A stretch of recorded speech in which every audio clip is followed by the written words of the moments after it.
What if your life isn't real? Not in a metaphorical sense, not as a deep thought or a way to reflect on your choices. What if you are literally dreaming? What if every second you've lived has played out in your head while your real body sleeps somewhere else? The people around you, the places you've been, even this moment, what if none of it exists outside your mind? That idea can seem too far out to entertain at first. But think about the nature of dreams. When you're inside one, it all feels real. Your brain fills in the details. It gives you a sense of time. It builds people into the world, even those you've never met. Your emotions feel sharp. You don't stop and question what's going on until something odd breaks the illusion. Even then, sometimes you keep playing along. You don't always realize it's a dream until you wake up. We'd love to hear from you. Share in the comments where you're tuning in from and what time it is. It's amazing to see how we're all connected through these videos. If you enjoy these insightful explorations, consider subscribing so we can continue bringing you more thought-provoking content. Now stretch that thought. Imagine a dream that doesn't fade after a few minutes. One that has a deep structure, rules, years. A dream that gives you a childhood, a memory of a scraped knee, a favorite food, a long-lost friend. What if your brain could create all of it and lock you in so you never think to ask if it's real? You might say that's not how dreams work. They're short, random, and they break apart the moment you wake up. But the brain is powerful. When you dream, your brain lights up in complex ways. It builds stories, sounds, colors, emotions. It creates sensory input without any source. In waking life, you hear with your ears. In dreams, you hear with your mind. There's no real sound, but it still feels like sound. The same goes for sight, taste, even pain. The mind simulates all of it. So what if your brain, maybe by accident, maybe by design, ran a longer simulation? Not a few seconds while you doze off. A full-length version. A lifetime. One that runs so smoothly, you never stop to ask whether anything around you has a foundation. Maybe you're dreaming now, and your brain is doing everything it can to keep you inside. You might wonder where the real you is then. Where's your body? Is it in a bed, hooked up to machines? Is this dream a side effect of anesthesia? Or are you a child who's fallen asleep in class and is dreaming a whole adult life? Maybe you're in a coma after a car crash that hasn't happened yet in this dream. Maybe you're somewhere you can't even imagine, and this life is your brain's way of coping while it waits to wake up. It sounds like science fiction, but there's something simple and familiar about it too. Think about how time moves in dreams. You can fall asleep for 10 minutes and dream an hour's worth of action. Your mind doesn't play by clock rules. It stretches and folds time. A lifetime could be a few seconds outside this dream. That raises another idea. If the dream is long enough, would you even want to wake up? This life has ups and downs, sure, but it has beauty. Laughter, music, family, even pain has meaning. In dreams, people often feel the urge to escape when things go wrong. In this life, we fight through problems, we adapt, we grow. That could be your brain giving you a reason to stay, a reason not to wake up. If this is a dream, it's doing a very good job of feeling real. Still, there are cracks now and then. Déjà vu might be a glitch, a moment when your brain lags or reruns a scene. Missing time, sudden changes in memory, strange coincidences. These could be parts of the system folding in on itself. Maybe dreams inside this dream are just dreams within layers, like nesting dolls. Each layer makes the dream deeper. Each new memory keeps you grounded. You dream that you've had a past, and your brain builds that past into the present, like a hidden thread holding it all together. Let's go further. Suppose you do wake up. You open your eyes and the world is gone. The people you love, your job, your name, all of it. What happens next? Would you remember the dream life the way you remember a regular dream, vague and scattered? Or would it stay clear, sharp, as if you lived it? Maybe it would haunt you like a phantom limb, something you still feel even though it's no longer there. You could wake up as someone else, a teenager, an old man, a being in a different world. Or you could find yourself in a white room, surrounded by scientists who tell you it was all part of a test. Maybe they explained that your mind needed to be reset, and this was the safest way. Maybe you volunteered, maybe you were forced. In any case, you wouldn't be able to go back. That life, this life, would be over. Some people might find this idea frightening, others might find it freeing. If this is a dream, maybe you can shape it. Maybe that's why thoughts sometimes become reality, or why things fall into place at the right moment. In lucid dreams, you can take control. You can fly, walk through walls, visit anyone, go anywhere. If you learn to recognize the dream, could you reshape your life? Could you let go of fear, knowing that nothing here can truly hurt you? But there's a catch. In dreams, when you realize you're dreaming, you often wake up. That flash of awareness breaks the spell. Your body reacts. Your mind begins to reboot. So maybe the reason you don't notice this dream is because your brain is protecting you from waking. It wants to keep the dream stable. It buries the clues. It distracts you with daily tasks, with news and schedules and routines. Imagine you're walking down a street. You see a stranger's face that feels familiar. You pass a building that looks out of place. You feel a moment of weightlessness, like something's not quite right. Those could be hints, small leaks in the dream, but you shake them off because the dream is good at fixing itself. It reroutes your thoughts. It makes you forget the moment happened. If this is a dream, then reality is thinner than we think. Not fragile, but flexible. It bends around what we expect. That might explain why we see patterns where none exist, why we dream within dreams, why moments of clarity often vanish before we can grab hold of them. Maybe one day you'll wake up, or maybe you never will. Maybe this life, with all its complexity, is the dream your mind chose, and you're still inside it, trying to make sense of it all. You walk into a room, flick on the light, and grab your phone from the table. Did you choose to do that? Or did your brain do it for you before you even noticed? Most people believe they have free will. It feels natural to think you're in charge of your actions. You decide what to wear, when to speak, who to trust. But if you pay close attention, many of your choices seem to happen without much thought. You reach for your keys, answer a question, nod your head, and only later realize you are on autopilot. The decision happened somewhere beneath the surface. That gap between action and awareness raises a real question. If free will exists, why does so much of life feel automatic? Start with the science. When you perform a simple task like moving your hand, your brain shows signs of that movement before you're aware you chose it. In lab tests, people report the moment they decided to act, but researchers can see the brain preparing for the move seconds earlier. That doesn't just happen once or twice. It happens over and over, with different people and different tasks. The body gets ready to act, and then the mind claims it made the choice. That points to a possibility. Your brain might be the real driver. It gathers inputs, runs the data, picks a path, and then after the fact, gives you the story that you chose it. It doesn't mean you're a puppet, but it might mean the feeling of choosing is more of a summary than a cause. This shows up in everyday life. Think about how often you act from habit. You drive home without remembering the route. You type out a reply while your mind drifts elsewhere. You eat, scroll, speak, nod, agree, frown. Each action feels like something you chose, but most slip by without real thought. Your brain runs them like scripts. Once a pattern is set, it fires when triggered. Even bigger choices, who to date, where to live, what job to take, often rise from forces you can't trace. You feel a pull toward one option. You call it a gut feeling or intuition. But it's not magic. It's your brain running silent calculations based on past experience, emotion, and reward. The answer shows up in your awareness as a choice, but you didn't walk through the logic step by step. This doesn't mean you're stuck. It means the path to any choice runs deeper than it seems. Your mind processes countless signals: mood, memory, past rewards, even smell or body posture. By the time the answer shows up, most of the work is already done. Take the example of a man deciding what to eat for lunch. He walks past a diner and goes in. He says he made a free choice. But break it down. He skipped breakfast, so he's hungry. He passed 3 places, but this one smelled like bacon.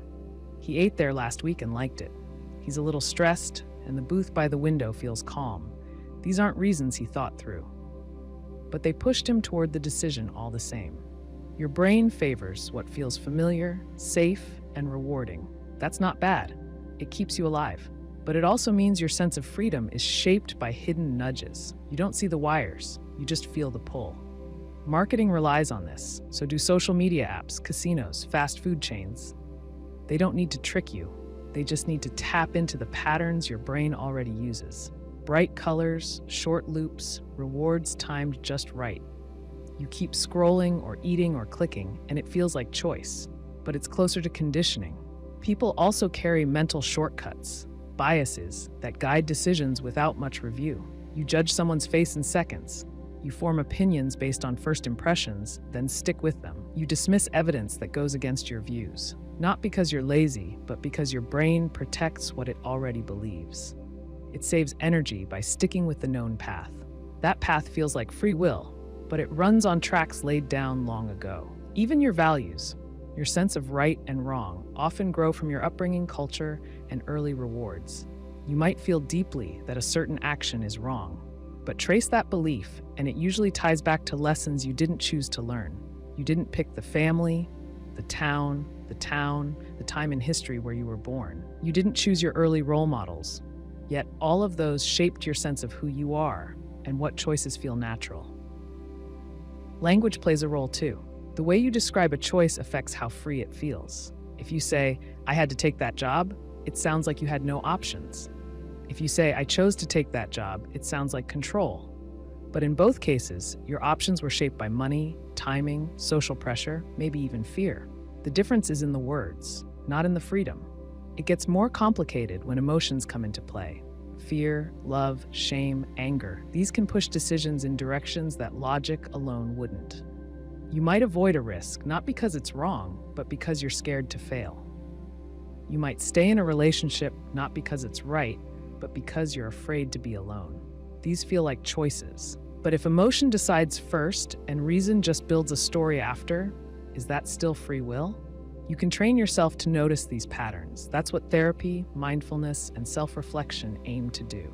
They don't give you more control, but they show you how your mind works. You start to see how certain choices show up again and again, shaped by the same triggers. You may still make the same move, but now you know why. That awareness feels like freedom, even if the process underneath hasn't changed. In courtrooms, the idea of free will holds up entire systems of law. People are punished or forgiven based on how much control they had. But even here, cracks show. Someone with a brain injury might act in ways they never did before. A person under stress might snap in a way they can't explain. We call it diminished responsibility. We admit that sometimes the mind acts on its own. There's no clear switch between free will and no free will. It's more like a spectrum. At one end, pure instinct. At the other, careful planning. Most of life falls somewhere in the middle. You might feel like the author of your actions, but much of the writing happens before you pick up the pen. None of this erases meaning. Your actions still shape the world. Your choices still carry weight, but they may not come from a blank slate. They may rise from layers you don't control: habit, memory, feeling, biology, time. You can guide the path, adjust the pace, even change direction. But the terrain runs deeper than it seems. You sit in a chair, you feel the weight of your body, the surface holds you up, the air touches your skin, your phone buzzes beside you. All of this feels real. But what does it mean for something to truly exist? It seems like a simple question. If you can see it, touch it, use it, then it exists. That logic works most of the time. A cup exists, so does the floor beneath it. You can point to them, measure them, drop them, break them, but the moment you look closer, things get blurry. You start to realize that exist is not always as solid as it seems. Start with something physical, a table. You knock on it, feel its surface, drag your hand across the grain. It takes up space. But at the microscopic level, it's mostly empty. Atoms make it up, and atoms are mostly space. Inside the atom, the nucleus is tiny, and electrons move around in patterns that don't behave like tiny marbles. They follow rules of quantum mechanics, which don't match how we think objects should behave. The table feels solid, but that's just how your body responds to electromagnetic forces between atoms. The sensation is real, but it's not the same as saying the table is solid in the way it appears. Then there's time. You say the table existed yesterday. You believe it will exist tomorrow, but you only ever experience it in the present. You assume continuity, but that's based on memory and prediction. The moment you touch the table is the only time you truly know it's there. Everything else is a guess based on past experience. Now think about something less physical, a law. a country, a corporation. These things shape how people live, spend money, or move across borders. But they don't have mass. You can't hold them in your hand. Still, they exist, not as physical objects, but as agreements, shared ideas. If people stop believing in a law or stop recognizing a country's borders, those things lose their hold. Their existence depends on belief and structure. Money works the same way. A coin is a piece of metal. A bill is ink on paper. But they mean something more because people agree on their value. A digital bank balance isn't even physical. It's numbers stored in a system. Yet people make life choices based on it. They treat it as real. That shows existence doesn't always need shape. Sometimes it just needs function. What about emotions? Love, fear, pride. None of these have mass or shape, but they drive decisions every day. You can't bottle love or weigh fear, but you feel them. They change your behavior. They show up in the way your voice changes or your posture shifts. So even though they don't exist as things, they exist in effect. Then there's memory. Your childhood, your first day at school, the sound of someone's voice, these things live in your mind. But they don't live in the world anymore. Are they real? They existed once. Now they exist as traces. If everyone who remembers an event dies, does the event still exist? History books help, but even they are built from points of view. Records change, facts get lost. The past becomes harder to prove the further back you go. Take fictional characters, Sherlock Holmes, Hamlet, Darth Vader. None of them lived, but they shape culture. People write essays about them, dress like them, quote them. So in one sense, they exist, not as people, but as stories. Their existence doesn't depend on atoms. It depends on minds. Numbers are another strange case. The number 5 is not a thing you can find under a rock, but it shows up in patterns across nature, in math, in design. It obeys rules. It works the same way no matter who uses it. Does that make it real? Or is it a tool we use to describe real things? Even space itself raises questions. You look out into the night sky and see stars. Light from millions of years ago hits your eyes. Some of those stars no longer exist. You're seeing ghosts. Their light travels through space long after they're gone. So what you see is a kind of record, not the present. Does that starlight count as evidence of the star? Or just evidence that it once was? Dreams complicate things more. When you dream, you experience sights, sounds, emotions. You might even feel pain, but none of it exists outside your mind. Still, the dream leaves an imprint. It can change how you feel the next day, make you call someone, avoid a place. In that way, it has an effect in the waking world. So, the dream itself might not exist outside your brain, but its influence does. This brings up the role of perception. Two people can look at the same event and see different things. One hears a joke and laughs, another hears the same words and feels hurt. The event happened, but its meaning shifts. That means experience shapes existence, not the object itself, but what it does inside the mind.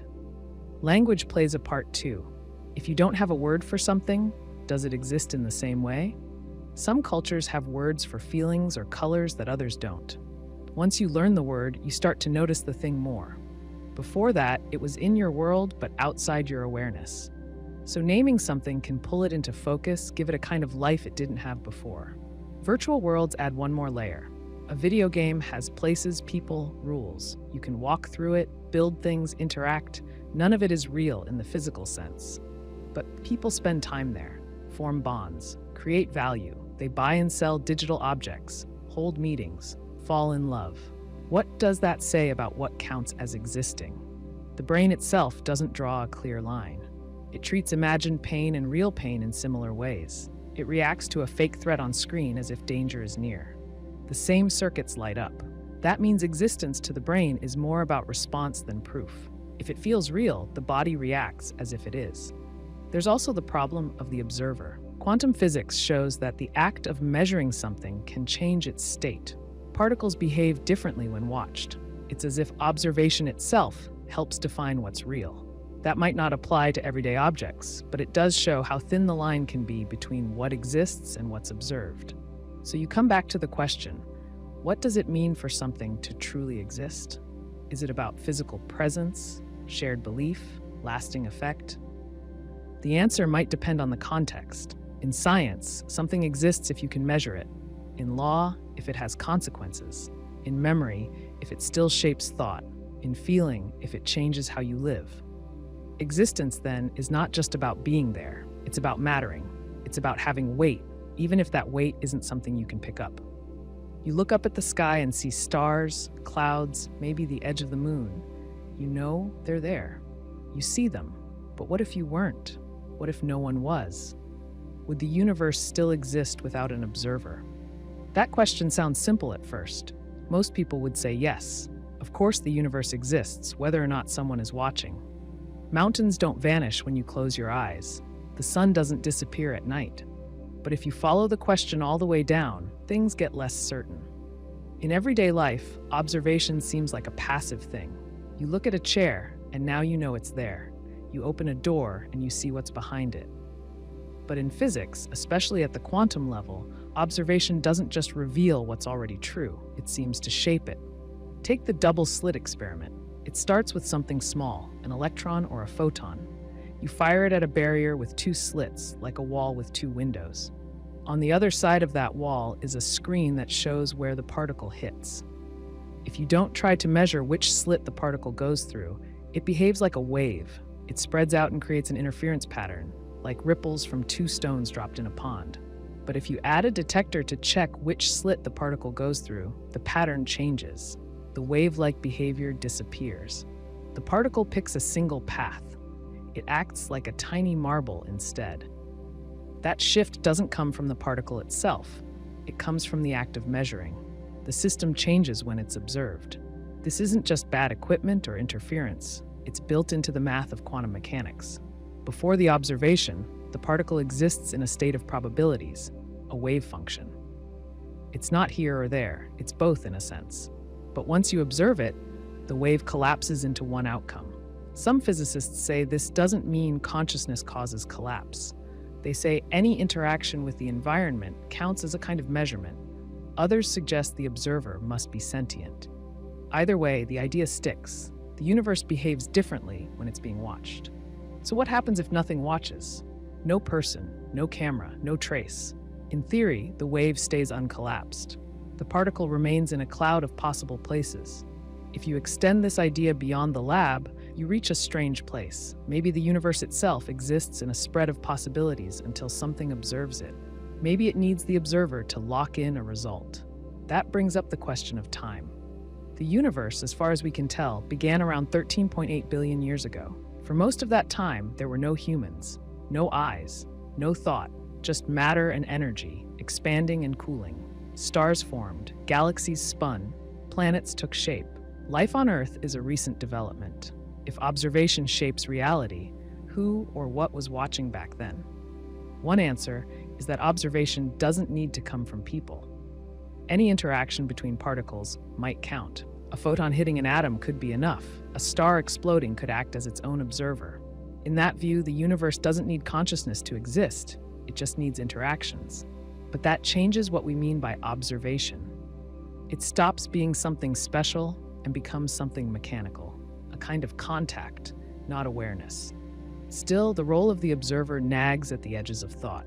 Some interpretations of quantum mechanics, like the Copenhagen view, leave it vague. They say the act of measurement matters, but they don't define what counts as a measure.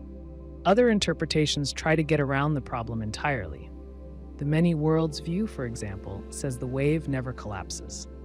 All outcomes happen. We just follow one branch of a constantly splitting universe. In that case, observation doesn't decide the outcome. It decides which version of you sees it. But even in that view, experience still shapes what's real to you. You only ever live one thread of the story. So your version of the universe still feels like the one that formed when you looked. Take a simpler case. A tree falls in a forest. No one hears it. Did it make a sound? If you define sound as a vibration in the air, then yes, the tree sent out waves. But if you define sound as something heard by a person or animal, then maybe not. The air moved, but no one turned it into experience. The event happened, but the meaning didn't. The universe could be the same way. It might exist as a field of events, full of energy and motion, but if nothing experiences it, no one sees, hears, feels, does it exist in the same way? Is it a sound waiting for an ear? You can look at memory for a clue. Think of a moment from your life, a birthday, a quiet walk, a piece of music. Now think about how that moment would feel if you had never remembered it. It still happened, but without memory, it would be gone from your story. If no one had ever known it occurred, would it matter? Maybe the universe without observers is like a book no one reads. The pages are there, the ink holds its shape, but the story isn't told until someone opens it. The meaning comes through the act of reading. Still, it's hard to say that reality depends entirely on us. That idea leans into solipsism, the belief that only your own mind is sure to exist. But even if you reject that, you can't ignore that experience shapes your entire sense of what's real. You don't live in raw data. You live in sensation, perception, thought. Everything you know about the universe comes through the lens of a mind observing it. Even space and time, the basic framework of the universe, are not things you can touch. You infer them. You see light move. You feel time pass. But those things depend on experience. Without an observer, what does space mean? What does time measure?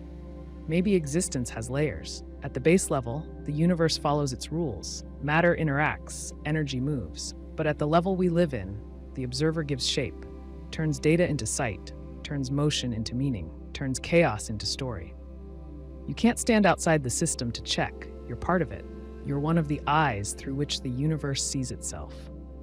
So when you ask whether the universe would exist without you, you're asking a question from inside the very system you're trying to remove.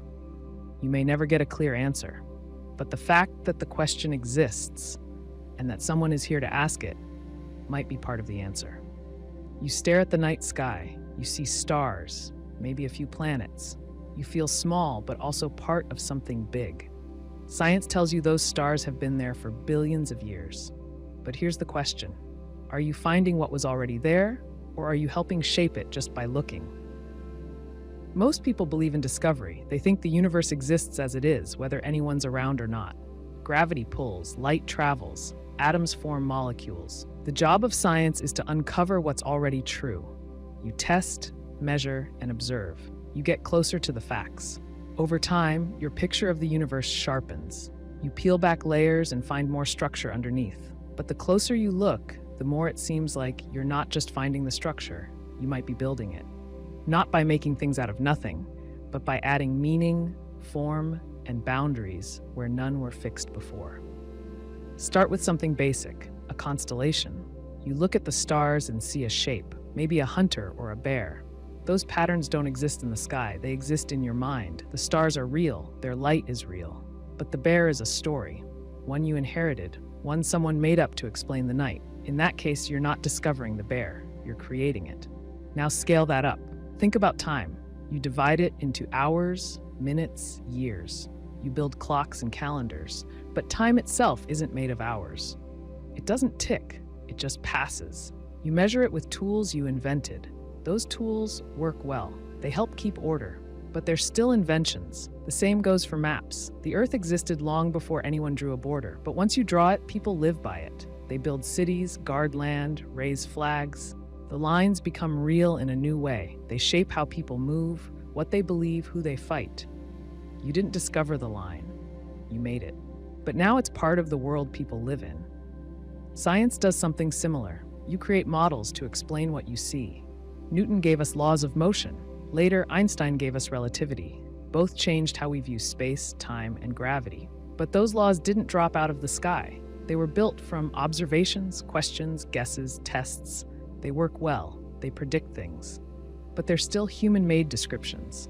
Not the universe itself, just our best attempt to describe it. Think about color. A leaf looks green. But what does that mean? It reflects light at certain wavelengths. Your eyes take in that light. Your brain turns it into color. The green exists as part of your experience, but not in the leaf itself. Someone who sees color differently or not at all lives in a different visual world. That doesn't make their world wrong. It just means color isn't a property out there. It's created in the moment of seeing. Even math, which feels pure and absolute, works this way. You discover patterns in nature, spirals in shells, symmetry in snowflakes. But you also invent ways to describe those patterns. You build symbols, rules, systems. You choose the language that makes sense to you. In one view, math is the language of the universe. In another, it's a toolkit we made to make sense of what we find. So maybe it's not one or the other. Maybe discovery and invention happen together. You find something, a shape, a pattern, a law, and then you build a way to talk about it. That way of talking changes what you notice next. The act of observing shapes what you find. Physics gives a strong example. At the quantum level, particles behave strangely. They don't settle into one position or speed until they're measured. Before that, they exist in a range of possibilities. It's called a wave function. When you observe, the wave collapses. You get a single outcome. But the act of measuring changes the system. You don't just discover where the particle is. Your choice of how to look affects what you see. That's not a trick. It's built into how matter works at that scale. So in a real sense, observation helps create reality. Not by magic, but by shaping which version of the system becomes actual. You don't create the particle, but you help determine how it shows up. Now look at culture. Take language. Words shape how people think. If your language has no word for blue, you don't notice the color the same way. If it has many words for snow, you see snow in more detail. The world stays the same, but your experience of it changes. Your language creates a filter. You live in a world shaped by the words you use. Or take value. A diamond is just a rock, but people agree it's worth something.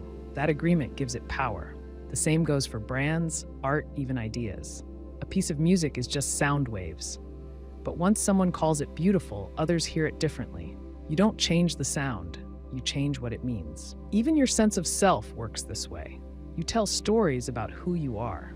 You pick memories that fit. You leave others out. You build a narrative. That narrative feels solid, but it's not fixed. It changes with time, mood, new information. You discover parts of yourself, but you also create them. So are we discovering the universe or creating it? The answer might depend on where you draw the line. At the level of particles and galaxies, something exists outside your thoughts. But your tools, language, math, science, culture, shape how that something appears to you.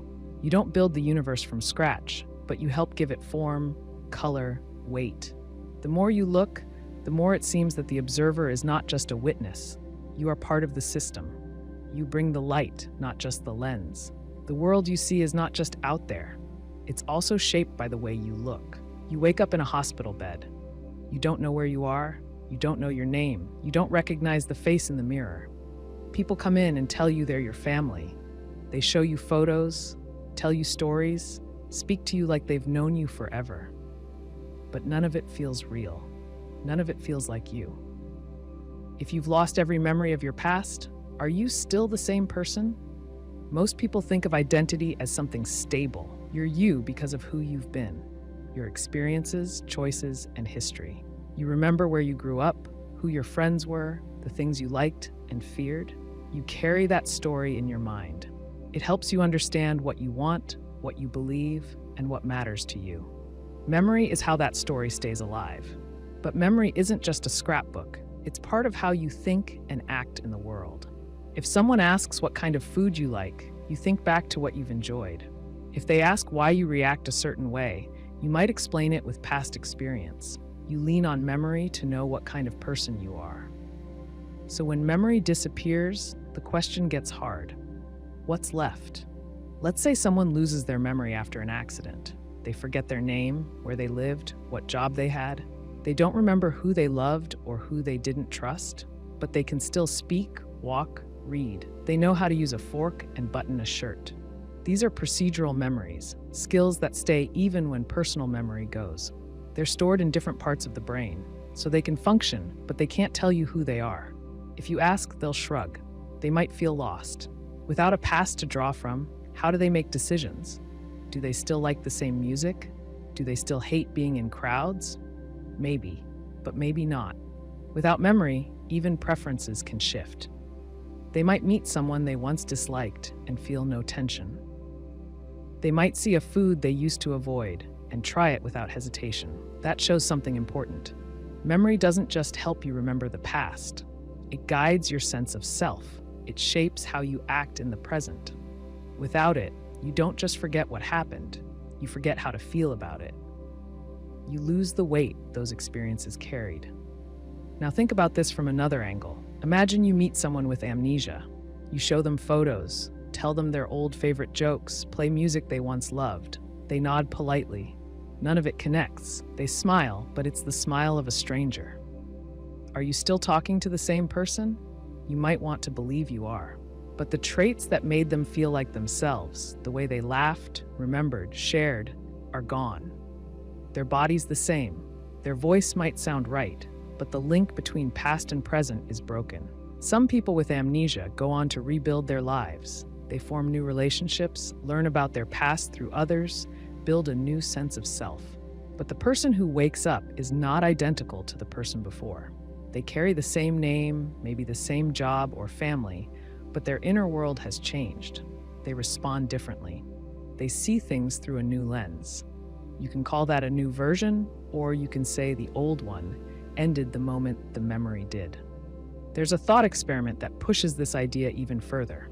Imagine a machine that copies your body and brain exactly, down to the smallest detail. It builds a perfect version of you, but with none of your memories. It doesn't know your name, your past, your habits. Is that copy still you? It looks like you. It might act like you in some ways, but without memory, it doesn't think like you. It doesn't remember what you've been through. That makes it feel like someone else. So if memory is missing, something essential is missing too. But not everything in identity comes from memory. Personality plays a role. Some traits, like how easily you get anxious, how quick you are to trust, seem to run deeper than memory. They show up in young children and stick around through life. People with amnesia sometimes keep these traits. They may not know why they feel a certain way, but they still feel it. That suggests part of who you are is built into the structure of the brain. It doesn't all depend on memory. There's also morality, your sense of right and wrong. Some people with no memory still react strongly to unfairness or kindness. They may not remember past events, but they still feel empathy, fear, joy. Emotions don't vanish when memory does. That means some parts of identity stay in place even when others fall away. Still, the loss of memory creates a fracture. Imagine waking up every day not knowing who you are. You rely on others to tell you. You trust photos, documents, and stories, but they don't feel like yours. You build a new life, but it floats above the old one. If the past shapes the self, then a missing past means the self changes too. There's no easy way to answer whether someone is still the same person after losing their memory. It depends on what you think makes a person who they are. If you believe identity is tied to the body, then they're the same. If you think it's the mind, maybe. If you believe it's memory, then they've become someone new. Ask yourself this: if you lost all your memories, would your friends still recognize you? Would they say you're still you? Would you feel like yourself? If you don't remember your own story, are you still the person that story describes? That's the memory identity problem. It doesn't have a clean answer, but it shows how deeply memory ties into the sense of self. Without it, even the idea of being you begins to blur. You wake up, go to work, come home, eat, watch something, and fall asleep. The next day looks the same. You're breathing, your heart beats, you're alive. But are you truly living? Being alive is a fact. It means your body functions. Your lungs pull in air, your cells divide, your brain sends signals. Living, in that sense, is biological. It's what separates people from rocks, trees from furniture, dogs from machines. But that kind of living doesn't say much about how you spend your time. It tells you that you're here, but not what you're doing with that time. Existing means you move through space. You show up, you're present in the world. You pay bills, answer messages, follow routines, but existence without direction can feel hollow. You do what needs to be done, but you don't always know why. You're on the track, but you might not remember how you got there or where it's heading. Some people go through years like this. They meet expectations, keep busy, stay out of trouble.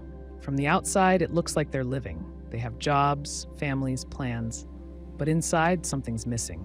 Time passes, but nothing feels real. They're not engaged. They don't feel present. They exist, but they don't feel alive in any full sense. Others take risks. They try something new, move to unfamiliar places, ask questions most people avoid. They don't always succeed. Sometimes they fail hard, but they feel awake. They know the texture of fear, joy, doubt, and curiosity. They feel the ups and downs. That's what people usually mean when they talk about truly living. It doesn't have to mean thrill-seeking or constant change. Someone can truly live while staying in one place. A teacher who shows up every day, who cares deeply, who pushes students to think. She's not just existing, she's putting herself into the work. A gardener who watches the seasons, learns the soil, grows food from seed. That's someone engaged with the world. The difference is attention, intention. When you do something with focus and care, you bring life to it. You bring yourself into it. On the other hand, a person can travel the world, post pictures, stay busy, and still feel numb. Movement doesn't always mean meaning. Just like stillness doesn't always mean stagnation. What matters is whether you're in the moment or just moving through it. One way to tell the difference is by how you remember your time. Think about a long commute or a routine day that blended into the others. You were there, but the memory feels thin. Now think about a moment when you felt fully present, whether joyful or painful. A hard conversation, a long walk, a real laugh. Those moments stay with you. They have weight. You weren't just existing, you were there in full. Being alive comes with no guarantees about how you use your time. You can be healthy, stable, and still feel disconnected. People often describe this as going through the motions. You do what's expected, you avoid risk, you stay in familiar patterns, but inside, you're restless. You feel like you're waiting for something, though you're not sure what. Sometimes this happens because of fear. Fear of failure, fear of change, fear of judgment. So people settle, they stay safe. But safety without meaning feels like a cage. It keeps you alive, but it doesn't help you live. Other times, it's about habit. You do what you've always done. You follow the track that was set out for you. School, job, family, retirement. You're told this is what life is, so you try to make it fit. But if it doesn't match who you are, it starts to feel off. You stop asking questions. You forget to check in with yourself. And after a while, you don't know what you want anymore. Some people find themselves after a loss. They get sick. They lose someone close. Their routine breaks. In that quiet space, they start to ask different questions. What do I want to do with the time I have left? What matters now that everything's changed? They begin to shift. They say no to things they used to say yes to. They pay attention in a way they didn't before. They live closer to the truth, even if it's painful. Others find it through creativity. They write, build, sing, not for money or praise, but to explore something inside them. They put something into the world that wasn't there before. That act of making, of expressing, of being seen, pulls them into the present. It gives shape to who they are.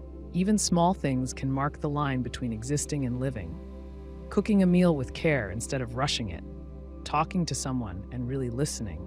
Going outside and noticing the light, the sounds, the air. None of these take much time, but they take attention. When you give that, you shift from drifting to being. It doesn't mean you have to feel inspired every second. Some days are dull.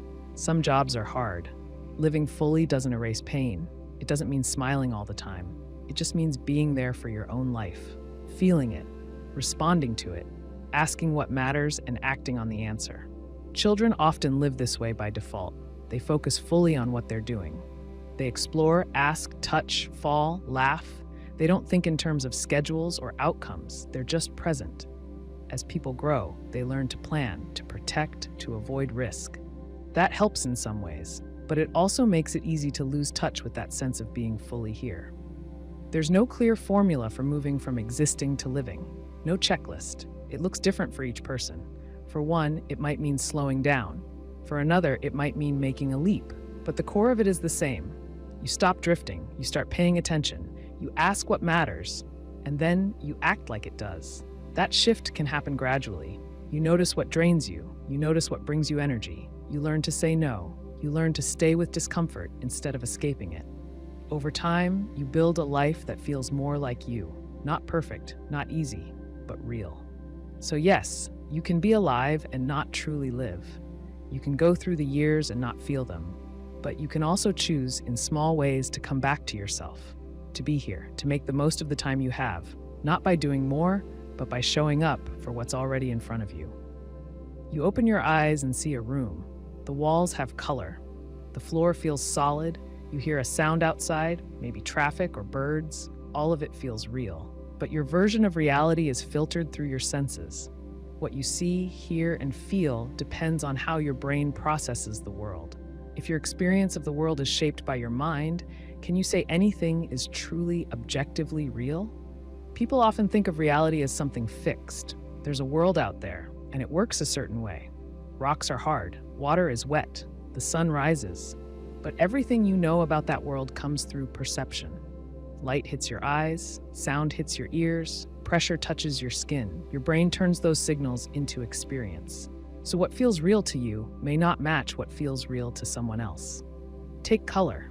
A red apple looks red to you, but that color doesn't live inside the apple. The surface reflects certain wavelengths of light. Your brain interprets those wavelengths as red.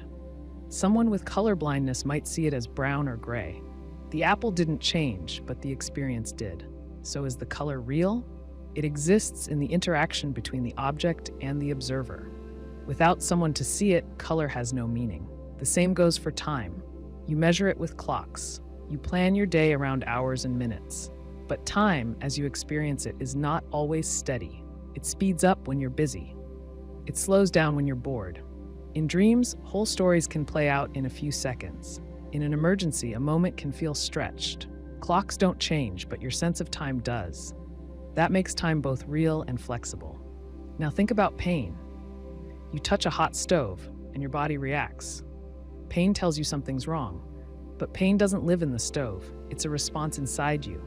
Someone with a nerve condition might feel pain with no cause. Another person might feel nothing, even when injured. Pain is real, but it's personal. You can't measure it from the outside in the same way you measure weight or height. This leads to the idea of subjectivity.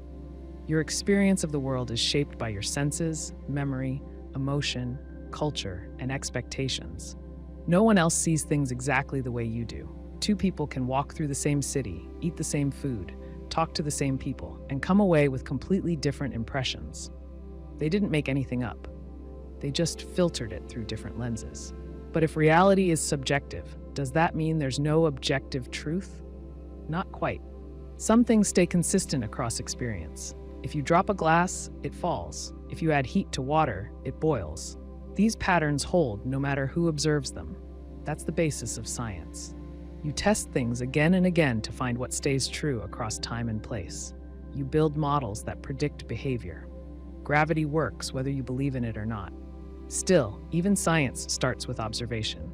You record what you see, measure it, compare it, and draw conclusions. Instruments help extend your senses. Telescopes for seeing far, microscopes for seeing small, thermometers for measuring heat. But tools still give you data that must be interpreted. You read a number, you look at a pattern. Your brain still makes sense of it. Sometimes what you think is true turns out not to be. People once believed the sun moved around the earth. It looked that way. Then measurements showed otherwise. The data didn't change. The interpretation did. That shows how your understanding of reality can shift, even when the world itself stays steady. Language also shapes how you see the world. The words you use draw boundaries around ideas. Some languages divide color differently. Some have no word for left and use compass directions instead. That changes how people describe space, how they remember scenes, how they move through the world. So even perception at its core is shaped by the words you use to describe it. Dreams add another layer. When you dream, everything feels real until you wake up. You walk, speak, feel. You experience time and space, but none of it existed in the physical world. Your brain created a world using its own rules. That raises the question, how do you know you're not dreaming now? Usually you say the waking world is more consistent. It follows rules. It keeps going whether you pay attention or not, but you trust it based on pattern, not proof. Virtual reality shows how easy it is to trick the senses. Put on a headset and your brain accepts a new world. Your body flinches at a fake edge. Your heart races during a virtual fall. You know it isn't real, but you react anyway. That shows how thin the line is between what feels real and what is. Hallucinations and delusions push this further. Some people hear voices or see things others don't. To them, the experience is vivid and personal. To outsiders, it's false. But the person having the experience isn't lying. Their brain is producing a version of reality that feels just as solid as yours. So what counts as objectively real? Some say it's what stays the same no matter who looks.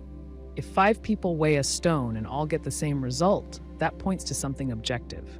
If 5 people remember an event 5 different ways, that suggests subjectivity. But even shared experience has limits. Memory fades. Bias shapes perception. Agreement doesn't always mean truth. It just means consensus. Maybe objective reality is what exists before interpretation, the world outside your mind, the physical universe. But even that is hard to reach directly. You only ever meet it through the filters of sense and thought. You can build tools to sharpen the view. You can run tests and remove bias. But the full picture always stays just out of reach. This doesn't mean nothing is real. It means reality has layers. There's the world as it is, there's the world as you see it, and there's the world as you agree on it with others. Objective reality may be the base layer, what's there whether you see it or not. Subjective reality is the part you live in day to day. You move between them without noticing. You treat your view as the truth until something shakes it. So maybe the goal isn't to find pure objectivity. Maybe it's to get closer, step by step, knowing you'll never see it all. You test your assumptions, you compare notes, you adjust. And in doing that, you build a version of reality that holds together long enough to live in. You may not touch the full truth, but you can find what works, what lasts, and what matters. That's as close as you can get. And sometimes, it's enough. You wake up and go about your day. You speak to people, read messages, watch the news, and maybe feel something real when someone laughs or gets upset. But here's a question you can't shake. What if none of them are real? What if the entire world, every face, every voice, every building, is just part of your own simulation? What if you are the only conscious being? This idea has a name. It's called solipsism. It's the thought that only your own mind is certain to exist. Everything else could be a projection, a dream, a simulation built by you for you without your knowing. It sounds extreme, but it's hard to disprove. You can't step outside your own mind to check if someone else is really there. You can't feel what they feel or think what they think. You only see what they show you. You assume other people are conscious because they act like you. They speak, react, and move with purpose, but you only see the outside, the look on someone's face, the tone in their voice. You connect that to your own experience and guess they feel what you would feel. But that's a guess, not proof. You can't access their inner world. Imagine talking to a robot that mimics human speech perfectly. It tells jokes, it shares stories, it even cries. If you didn't know it was a machine, you might think it's conscious. But if it's just following code, then all the emotion is fake, just output. So what if everyone else is doing the same? Acting like they have minds when really they're just part of your mental environment? Think about dreams. When you dream, people speak and act. They seem to have full personalities. They argue, laugh, help, hurt, but they're not real. They're made by your mind. At the time, they feel independent.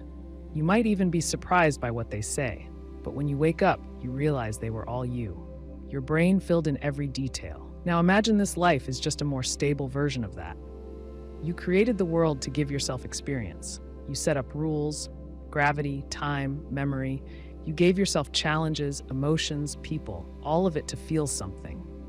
To not be alone, even if you are. This could explain a lot. Why things fall into place sometimes. Why certain people show up right when you need them.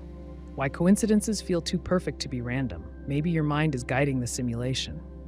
Not on purpose, but in the background, shaping the world to match your state. But this also raises hard questions. If you created this world, why give yourself pain? Why create grief, boredom, loss? One answer is that contrast gives meaning. Joy means more after sorrow. Love feels stronger when you've known loneliness. Without pain, there's no growth, no change, just a flat line. Still, that idea only helps if you believe you're doing it for a reason. If the world is your own creation, maybe it follows rules you set before you forgot. Like a game with a built-in memory wipe. You jump in, not knowing it's yours, to see what happens when you forget and learn again. Now take a moment to consider everyone you've ever met. Friends, family, strangers. If solipsism is true, they're not conscious. They're just parts of the program. Scripts, you assign them traits. Some feel warm, others cold. Some challenge you, others support you. But none have minds of their own. You're playing every role, even if it doesn't feel that way. That changes how you see people. It could make you feel detached. If they're not real, why care what they think? Why try to connect? But it can also flip the other way. If everyone is a reflection of you, then how you treat them becomes how you treat yourself. Kindness, cruelty, love, they all bounce back. You build the world as you go. You might start to look for cracks, glitches, signs that the world is artificial, déjà vu, coincidences, people who seem to say just what you needed to hear. Sometimes you feel like you've seen a place before. Sometimes a stranger acts like they know you.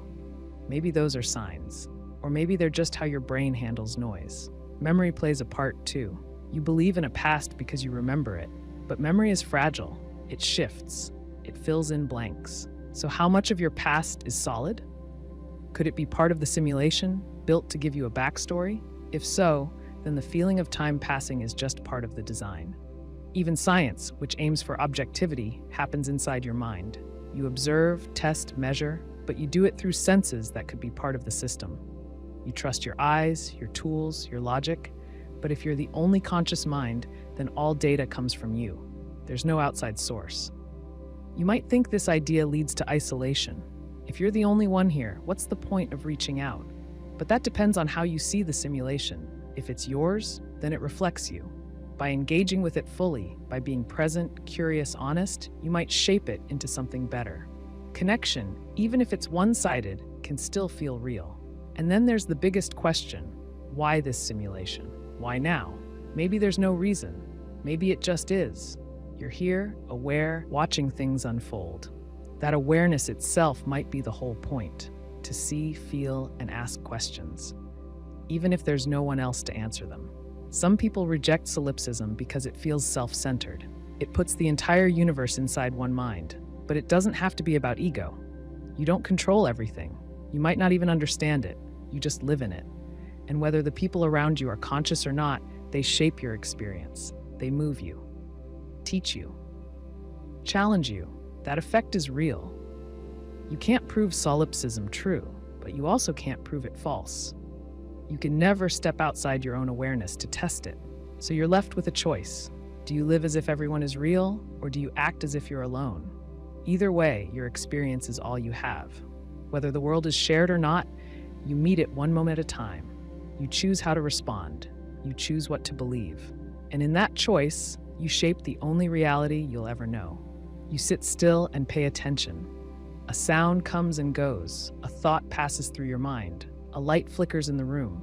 You say, this is happening now. This is the present moment. But what is that exactly? You know the past is gone. The future hasn't come. And now, this thin slice between them feels like all you ever really have. If time isn't real, then what is this moment you keep calling now? People often treat time like a river. It flows in one direction. You float along with it. You leave the past behind and move forward into the future. But that picture is based on how life feels, not how time actually works. When physicists study time, the picture gets strange. Time doesn't flow. There's no single moment sweeping across the universe. Instead, time looks like space. All moments, past, present, future, exist together. Your experience moves, but time itself doesn't. This view comes from relativity. Einstein showed that time is not separate from space. They form one fabric, space-time. Motion and gravity affect how you experience time. Someone moving fast ages more slowly than someone standing still. That's not theory. It's been measured. Clocks on satellites tick at a different rate than clocks on Earth. The more you look, the less now seems to mean one thing for everyone. If time doesn't move and all moments exist at once, then what makes the present feel special? One answer is that your brain marks it as special. You live in a body that processes input from the world. Light enters your eyes, sound enters your ears, nerves fire. But that input doesn't reach your awareness instantly. It takes time for signals to move, for the brain to build a picture. What you feel as the present is actually a short delay, maybe a tenth of a second behind what's happening. So even now is not truly now. The brain collects input into a window. It stitches together sight, sound, motion, and thought into a single experience. That window becomes your present. It's always shifting, always replacing itself. But it feels solid. It feels like a single point. In truth, it's a moving frame. Like the frame of a film reel, one image at a time, giving the illusion of motion. This gets clearer when you lose track of the present. In a dream, you float between images. You don't notice time passing. When you wake up, the dream feels like it had length, but there's no fixed timeline inside it. Or take moments of deep focus. You play music, paint, run, or work, and time seems to disappear. You're fully in what you're doing. You're not thinking about the past or future. You're just present. But when it ends, it's hard to say how much time passed. The clock moved. You didn't feel it. Sometimes the opposite happens. You sit and wait. A minute feels long. You check your watch again and again. You're aware of time, but not the moment. You count seconds, but you don't feel alive in them. That shows how fragile now can be. When your attention drifts, now loses shape. You might think of now as a moving dot on a timeline, but physics suggests the line is already drawn. Your consciousness just traces along it. Each moment is already part of the structure. There's no objective present sweeping across the universe. Two people moving at different speeds or living in different gravitational fields will not agree on what counts as now. That means now is relative.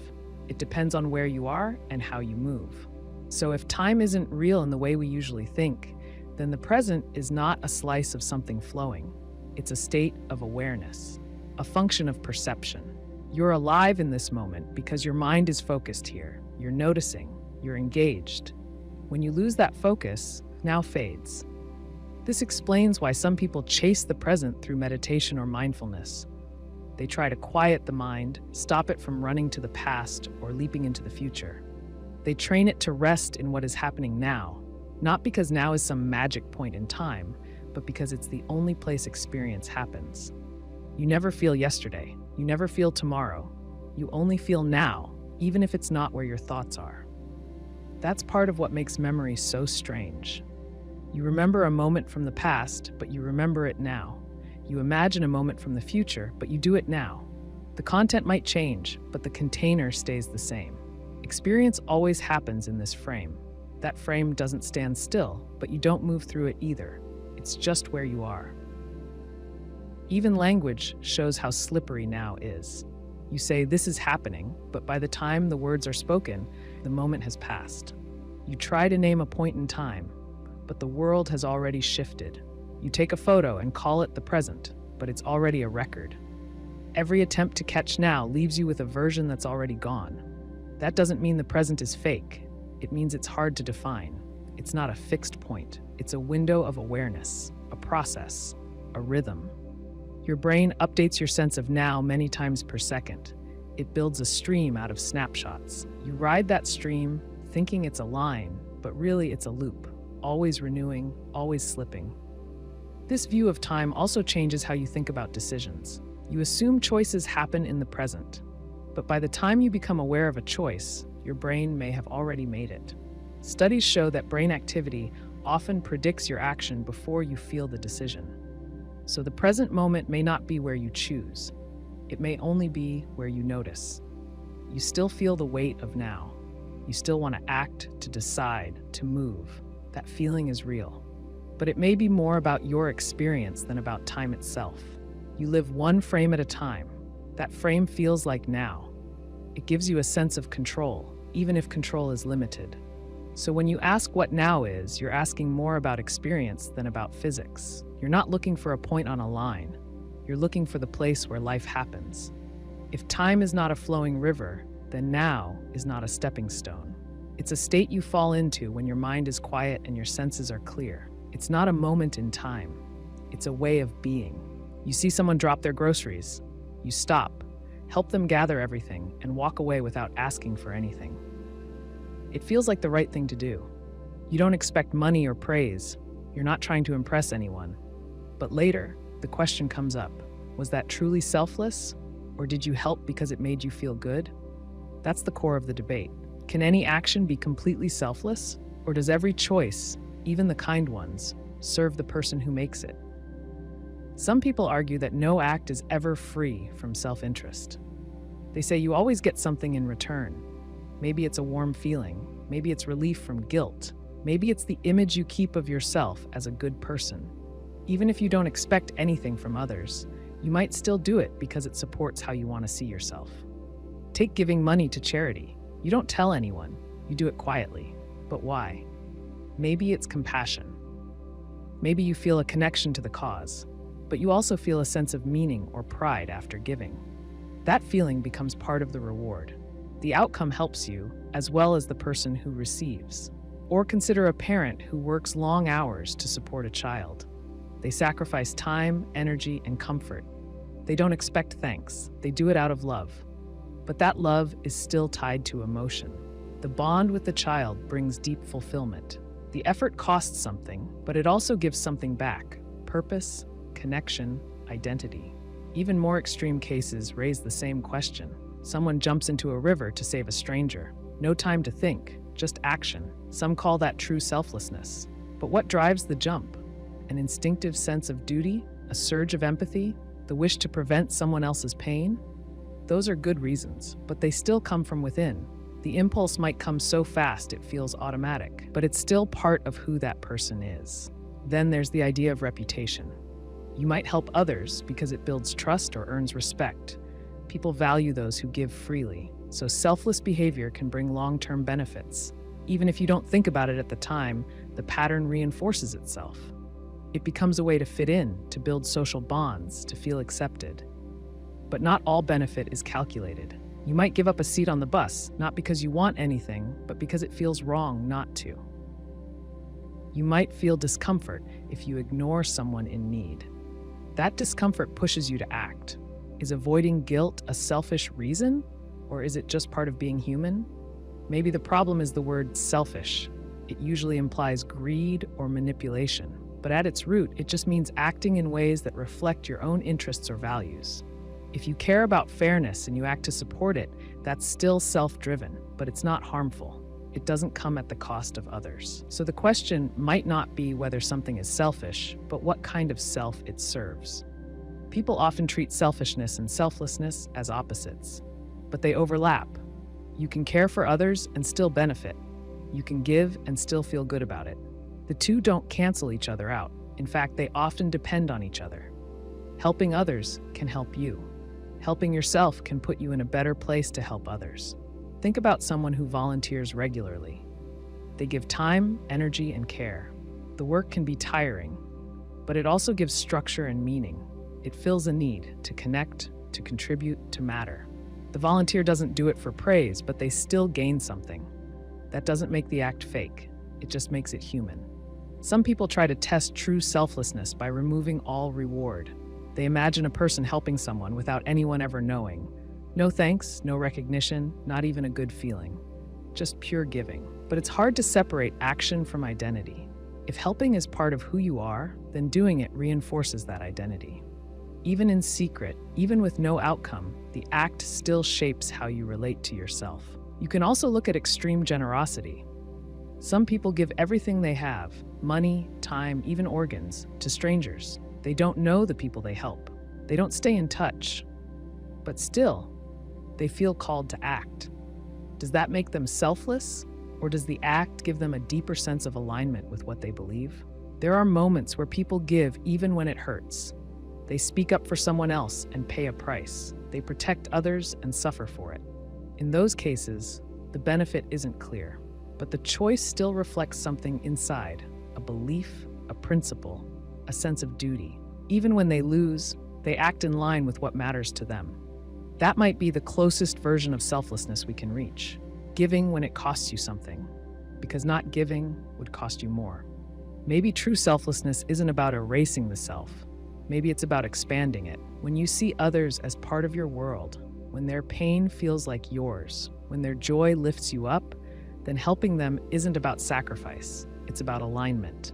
You're not acting against your own interest. You're acting from a deeper sense of what that interest includes. So when you help someone, you can feel good about it. That doesn't cancel the value of the act. It shows the act has meaning. If you only did it for a reward, it might feel hollow. If you only did it to impress, it might not last. But if the act fits who you are, if it comes from empathy, connection, or care, then it reflects something real. Even if every act brings something back to you, that doesn't make it false. It just means we're wired to find meaning in connection. Helping others shapes who you are. It builds a world where you want to live. Whether you call that selfish or not depends on how you define the self. You make a decision. You turn left instead of right. You speak when you could stay quiet. You reach out or you pull away. Afterward, you might say you had a reason. Maybe it felt right, maybe it made sense. But in that moment, before you had time to think it through, what guided you? Some say we act from logic. We weigh pros and cons. We look at facts, compare options, and choose the most reasonable path. That works well in theory. You see it in plans, policies, and debates. Logic helps you solve problems, spot errors, and stay consistent. It gives you structure. If you want to build a bridge, logic tells you where to start. If you want to spend money wisely, logic helps you do the math. But logic works best with clean input. In real life, the input is messy. Emotions get in the way. Time runs out. Other people act in ways you can't predict. Logic may guide you, but it rarely drives the first move. Emotion plays a bigger role than most people admit. You feel pulled toward one choice or pushed away from another. Fear, anger, joy, or hope steer you before you stop to explain. You like someone without knowing why. You avoid a room because it feels heavy. These reactions shape your actions. Sometimes they help. You avoid danger, speak from the heart, or stand up for someone. Other times they cloud your view. You act too fast or hold back when you should act. Emotion can bring clarity, but it can also bring confusion. You can try to blend the two. Use logic to check your emotion. Use emotion to bring weight to your logic. That's what people often do without knowing it. You feel something, then you build reasons to support it. You tell yourself a story that makes your actions seem smart. But often the choice came first. The story came later. That doesn't make it wrong. It just shows how the mind works. Even deeper than logic and emotion, there's something harder to name. A kind of inner signal. Not a thought, not a feeling. More like a sense. You might call it instinct or a gut reaction. You walk into a room and know you shouldn't be there. You hear a sentence and feel that it's true, even if you can't explain why. You meet someone and feel a connection that doesn't fit the facts. This deeper signal is hard to study. It doesn't follow rules. It doesn't speak in words, but it shows up in small choices. You take a different route home. You pause before signing a paper. You say no, even when everything says you should say yes. These moments don't always feel emotional. They feel calm, clear, like the decision made itself. Some people trust that signal more than anything else. They don't need reasons. They follow what they feel is right. Others ignore it. They prefer steps, evidence, and explanation. But even those who rely on logic still feel that pull sometimes. It's the thing that stops you in the middle of a sentence. The thing that makes you turn around, call someone, or try something new. You might think of it as intuition. But even that word tries to name something that resists naming. Intuition can come from experience. A doctor sees symptoms and knows what's wrong without needing tests. A musician hears when a note is off without checking a tuner. Over time, the brain picks up patterns that the conscious mind can't explain. But some instincts feel older than memory. They don't come from practice, they come from somewhere else. In moments of crisis, that deeper source shows itself. Logic slows down, emotion floods the system. But still, people act. They protect a stranger. They climb into danger. They do something they didn't plan, couldn't plan. Later they say, I just knew what to do. Not because they thought it through. Not because they were overwhelmed, but because something deeper took over. Not all deep signals are helpful. Some come from fear, bias, or trauma. You flinch at something that isn't a threat. You distrust someone who reminds you of a painful past. Those reactions can feel like instincts, but they're learned. They come from memory, not truth. That's why reflection matters. You need to ask where the feeling comes from, not just follow it blindly. Still, some actions feel grounded. They don't stir panic or excitement. They just feel right. You may not have reasons, you may not have feelings, but you have a direction. You move toward it because not moving would feel false. It's not logic, it's not emotion, it's something else. Call it integrity, call it the self. Whatever it is, it holds the center when nothing else can. You don't always know what drives your actions. You tell stories after the fact. You build meaning around what you did. That doesn't mean the action had no source. It just means the source is often hidden. Part of it comes from thought, part from feeling, but part comes from a layer you can't see. You might notice this most in silence, when the noise fades, when no one is watching. You sit with a question, you feel the tension between options. Then something shifts, a yes, a no, a step forward. You don't explain it, you just know. It feels less like a decision and more like recognition. That source, whatever it is, might not be separate from logic or emotion. It might be what holds them together. The thing behind the thing. The layer that filters every input and returns a direction, even if the path makes no sense at the time. You feel it when you stop trying to figure everything out. You feel it when you let go of wanting one answer or another. It's not loud. It doesn't push. It just waits. Sometimes you ignore it. You choose what looks better on paper, what others expect, what feels easier. But the signal doesn't leave. It stays with you. It speaks through restlessness, through regret, through the sense that something isn't right. And when you listen to it, really listen, it doesn't always give you what you want. It gives you what fits, what aligns, what moves you closer to who you are, even if you can't say why. You won't always know the source of your action. You'll feel torn. You'll explain things one way and act another.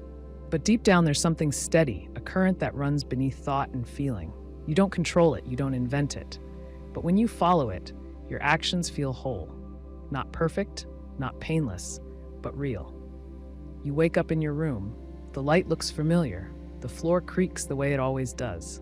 You brush your teeth, check your phone, and move through a day you know well. It feels like the only version of the world. But if infinity is real, if space, time, or reality itself has no end, then your life might just be one version out of countless others. Some that look almost exactly the same. Others that are nothing like this one. In a universe without limits, could every possible version of you already exist? The idea sounds like science fiction, but it starts with something simple, infinity. Not the idea of something very large, but truly without end. In math, infinity shows up all the time. There's no biggest number, no farthest point in a line. Space and time can stretch forever, at least as far as current models suggest. And if the universe is infinite, then everything that can happen has a chance to happen somewhere. That includes different versions of you. Imagine a timeline. In this one, you turned left. In another, you turned right. In one, you sent the message. In another, you didn't. These aren't just hypotheticals. If space goes on forever, there could be a version of Earth where every possible choice you could make plays out. Not just once, maybe an infinite number of times. This idea gets stronger when you look at the multiverse theory. In some interpretations of quantum mechanics, every time a particle faces a range of outcomes, the universe splits, one version for each result. That applies to your life too. Every choice opens multiple paths. If those paths all become real, then there's a version of you who made each one. In one universe, you're living in a different city. In another, you dropped out of school. In one, you never met your best friend. In one, you never made it past childhood. And if infinity holds, there's a version of you who is taller, shorter, funnier, crueler, wiser, or completely unrecognizable. Not because you imagined it, but because the math allows it. Even your most private what-ifs might already exist as real outcomes in some corner of reality. That includes the version of you who chased the dream, the one who stayed silent, the one who left, and the one who stayed. You might never meet them. You might never know them. But if the universe is infinite, their stories could be unfolding right now. That's where the idea gets uncomfortable. If every version of you exists, then what makes you you? Why does this version matter more than the rest? You feel like you're the original, but from another version's point of view, you're the alternate. Everyone thinks their version is the real one, but in an infinite set, there's no center, no starting point, just endless branches. Take a library that contains every possible book, one with every word combination. Most would be nonsense, but hidden inside would be every book ever written and every book never written. A book about your exact life, a book about your life with one word changed. That's the kind of structure an infinite universe allows. Not because someone built it, but because infinity leaves no gaps. So how do you make sense of identity in a world like that? If every version of you exists somewhere, does choice lose meaning? Some people think it does. They say if all outcomes play out, your decisions don't matter. They just shift you to a different version. But that misses the point.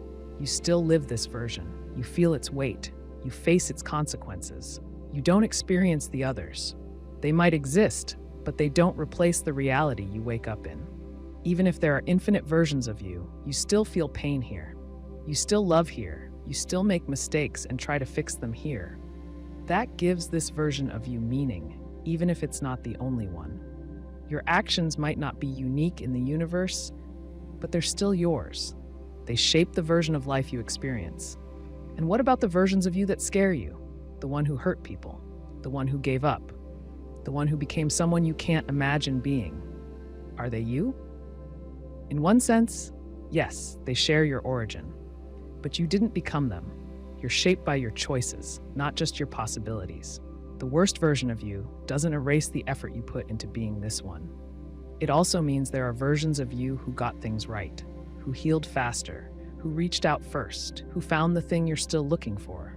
That doesn't guarantee anything here, but it does show that your story can unfold in many ways. Some hopeful, some not. Your version is still being written. Even your regrets live inside this idea. For every moment you wish you could change, there might be a version of you who did. That thought can bring comfort. But it can also sting, because it means the outcome you wanted exists, but not here, not now. You live with the version shaped by what you did, not what you imagined. The idea of infinite versions can also be lonely. If everything exists somewhere, does anything matter? But maybe meaning doesn't come from being one of a kind. Maybe it comes from being aware, from knowing you could be many things, but you're this. Maybe it comes from showing up fully in your version of the world, even if it's one of many. You can't see the others. You can't swap places, but you can imagine them. That ability to reflect, to wonder, to wish, is part of what makes you human. It's not proof of uniqueness, but it's proof of depth. If infinity means every version of you is out there, it also means this version is rare. Not because it's the only one, but because you get to live it. You get to shape it, moment by moment, in ways no other version can. Not because you're the best version, but because you're here. You're aware. And that's enough.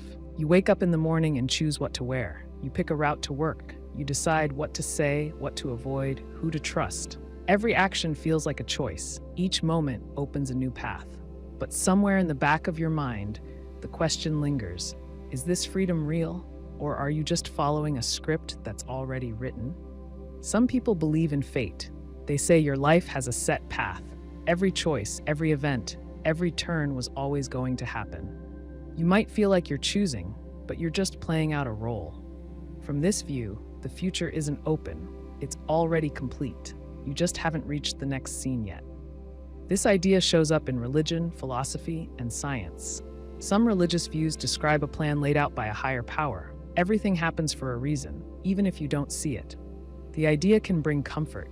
You're not lost. You're not wandering. You're being guided, even through pain.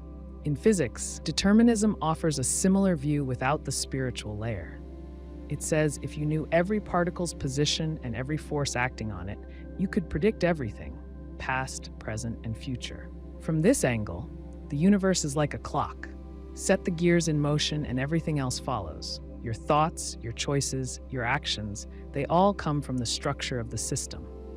But you don't experience life that way. You feel uncertainty. You feel surprise. You change your mind, you learn, you fall, and you get back up. If the future were set in stone, why would any of this matter? That's where the idea of free will pushes back. It says the future is not fixed, it's open like a blank page. You write it with each decision. You could go left or right. You could say yes or no. The past might shape you, but it doesn't trap you. You still choose. Free will feels real. It drives laws, relationships, and responsibility. If you're not choosing, how can you be held accountable? Why punish or reward? But even free will has problems. Neuroscience shows that your brain starts preparing actions before you're aware of deciding. In tests, people say they chose to press a button, but brain scans show the decision forming seconds earlier. That raises another idea. Maybe choice is just a story your brain tells after the fact. You act, then explain. The story feels real, but the process is hidden. You're not in control. You're just watching the result. Still, most people live as if choice matters. You take the job, You leave the relationship, you speak the truth, or you don't. And those actions shape your path. They close some doors and open others. Even if something pushed you toward a decision, you still feel the weight of it.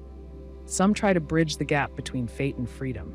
They say the path isn't fixed, but it's not wide open either. You can't do anything at any time. You're shaped by your past, your biology, your surroundings. But within those limits, you move.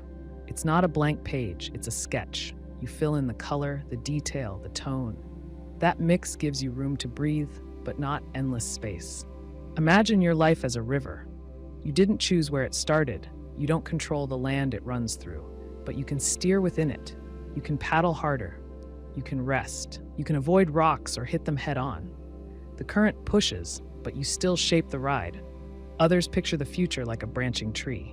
Every choice creates a new line. Some paths reconnect, others don't. At each point, you decide which way to go. The tree keeps growing, but you can't see where it leads. You only know the branch you're on. Then there's the question of meaning.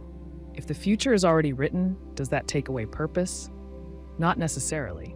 A book is written, but that doesn't mean the story lacks value. You still feel each chapter as you read it. You don't know what's next, even if it's already there. The experience still matters. But if the book isn't written, if you're writing it now, that's a different kind of meaning. That means every line counts. You're not just reading, you're shaping. That gives you power, but also pressure.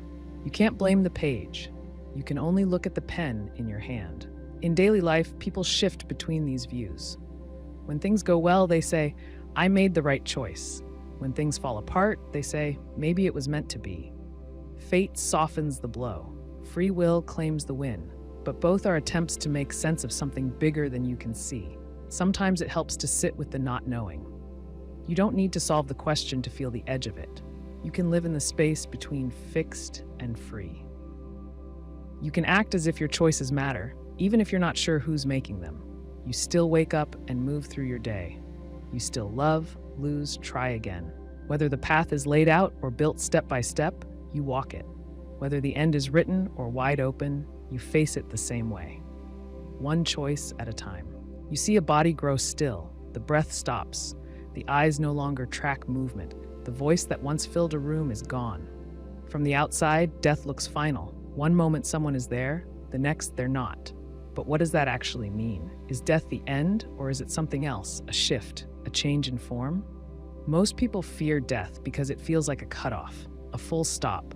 Life builds on memory, movement, and connection. When those disappear, it's hard to see what's left. We use phrases like passed away or gone, but we rarely say exactly where someone went. We just know they're no longer here in the way they were before. In the body, death is a breakdown. The heart stops pumping, cells stop getting oxygen, the brain shuts down. The systems that once worked together start to fall apart. From a biological view, the person is gone, but their body stays. It doesn't vanish. It returns to the earth, breaks down, becomes part of something else. The matter stays in motion. It doesn't disappear. It just changes state. Think about a tree that dies. The leaves fall, the bark dries out, but over time the wood feeds the soil. Bugs, fungi, and microbes move in. The tree stops being a tree, but it doesn't stop existing. It becomes something else, spread out, absorbed, reused. The form changes. The matter stays. People are made of the same elements: carbon, water, calcium, iron. When a body dies, those elements return to the earth. They feed plants, they flow through rivers, they rise into the air. In that way, a person never fully disappears. They leave a physical imprint, even if the shape no longer walks or speaks. But the harder question isn't what happens to the body. It's what happens to the part of us that thinks, feels, chooses. Call it mind, consciousness, or awareness. It's the part you mean when you say, I. You can't see it under a microscope. You can't weigh it, but you live inside it every day. What happens to that when the brain shuts down? Some people say consciousness ends with the body. The brain produces thought the way a fire produces heat. When the fire goes out, the warmth fades. That view sees the mind as a product of biology. Neurons fire, signals pass, and thoughts rise and fall. When the system fails, the thoughts stop. Others believe the mind isn't just something the brain produces. They see it more like a signal that the brain receives. In that case, death is like turning off a radio. The music stops, but the station still plays. The signal is still there, just not heard in that form. That idea opens the door to the mind continuing in some way after death, even if we can't measure it. Consciousness is still one of the biggest mysteries in science. No one fully understands how it works. We know certain brain areas linked to memory, emotion, movement, but how raw awareness, the sense of being, arises from matter is still unclear. Because of that, it's hard to say with certainty what ends and what changes when the body dies. Some point to near-death experiences. People report floating above their bodies, seeing light, hearing voices, or feeling peace. These stories are personal, and they vary. Some see them as signs that consciousness can exist outside the body. Others say they're the brain's last flickers, hallucinations created by lack of oxygen or stress. Then there's the role of memory. You live in others long after you're gone. In their minds, your voice still echoes. Your habits, your words, your gestures, they stay. People carry them. They change because of them. Even when they forget details, they remember how you made them feel. That influence doesn't end when you die. It shifts. Think about how stories work. A person dies, but the stories keep going. A book outlives the writer. A photo outlives the moment. A lesson learned from a parent shapes a child's choices decades later. These are not just memories, they're extensions. The person stops acting, but the effect continues. Some cultures believe in reincarnation. They say the soul moves from one life to the next, learning and growing each time. Others believe in a return to source, a rejoining with something larger. Not as a person, but as part of a wider awareness. Still others see death as sleep without dreaming. No fear, no memory, just peace. Whether or not these ideas are true, they come from the same need to understand what happens when life ends, to make sense of absence, to soften the edges of loss. Even those who believe in nothing after death still find meaning in the way life affects life, in the way actions ripple out, in the way presence lingers after breath stops. Even in science, matter and energy don't vanish, they transform. A body turns to soil, a voice becomes a recording, a thought becomes a journal. Energy changes form, it doesn't disappear. That rule doesn't answer the deeper questions, but it does remind us that change doesn't always mean erasure. Death ends a chapter, but chapters exist inside larger stories. Maybe the story continues in ways we can't trace. Maybe it folds into others. Maybe it rests. We don't know, but we feel the shift. We see its shape. We learn to live around it. You can't see past your own death. You can only see what death looks like from the outside. You watch others go. You feel the space they leave. And in that space, you find yourself asking what kind of change it really is. Whether it's a stop or a return, whether it closes or continues in a form we don't yet have the words for. You sit in a chair while technicians place sensors on your head. They say they're mapping your mind, every thought, memory, and habit.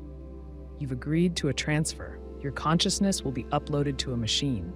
When it's done, a copy of you will wake up inside a digital world. It will speak with your voice. It will know your name, your past, your fears. It will say, "I am me." But is that still you? At first, the idea sounds simple. If the brain is just a machine made of cells and signals, then copying its structure should recreate the mind. Neurons fire, synapses connect, patterns form over time. If you can scan all of it, every cell, every link, you can rebuild it in another system. The new version would think like you, remember like you, respond like you. It would believe it's you. But belief alone doesn't prove identity. The first question is what makes you who you are? Is it your body, your thoughts, your memories? Most people say the mind defines the self. The body can change, age, or break down. But the mind feels constant. Even as you grow, something in you stays familiar. A sense of self moves forward.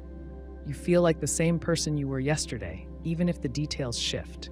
So if that sense of self could be copied, maybe you could live on in another form.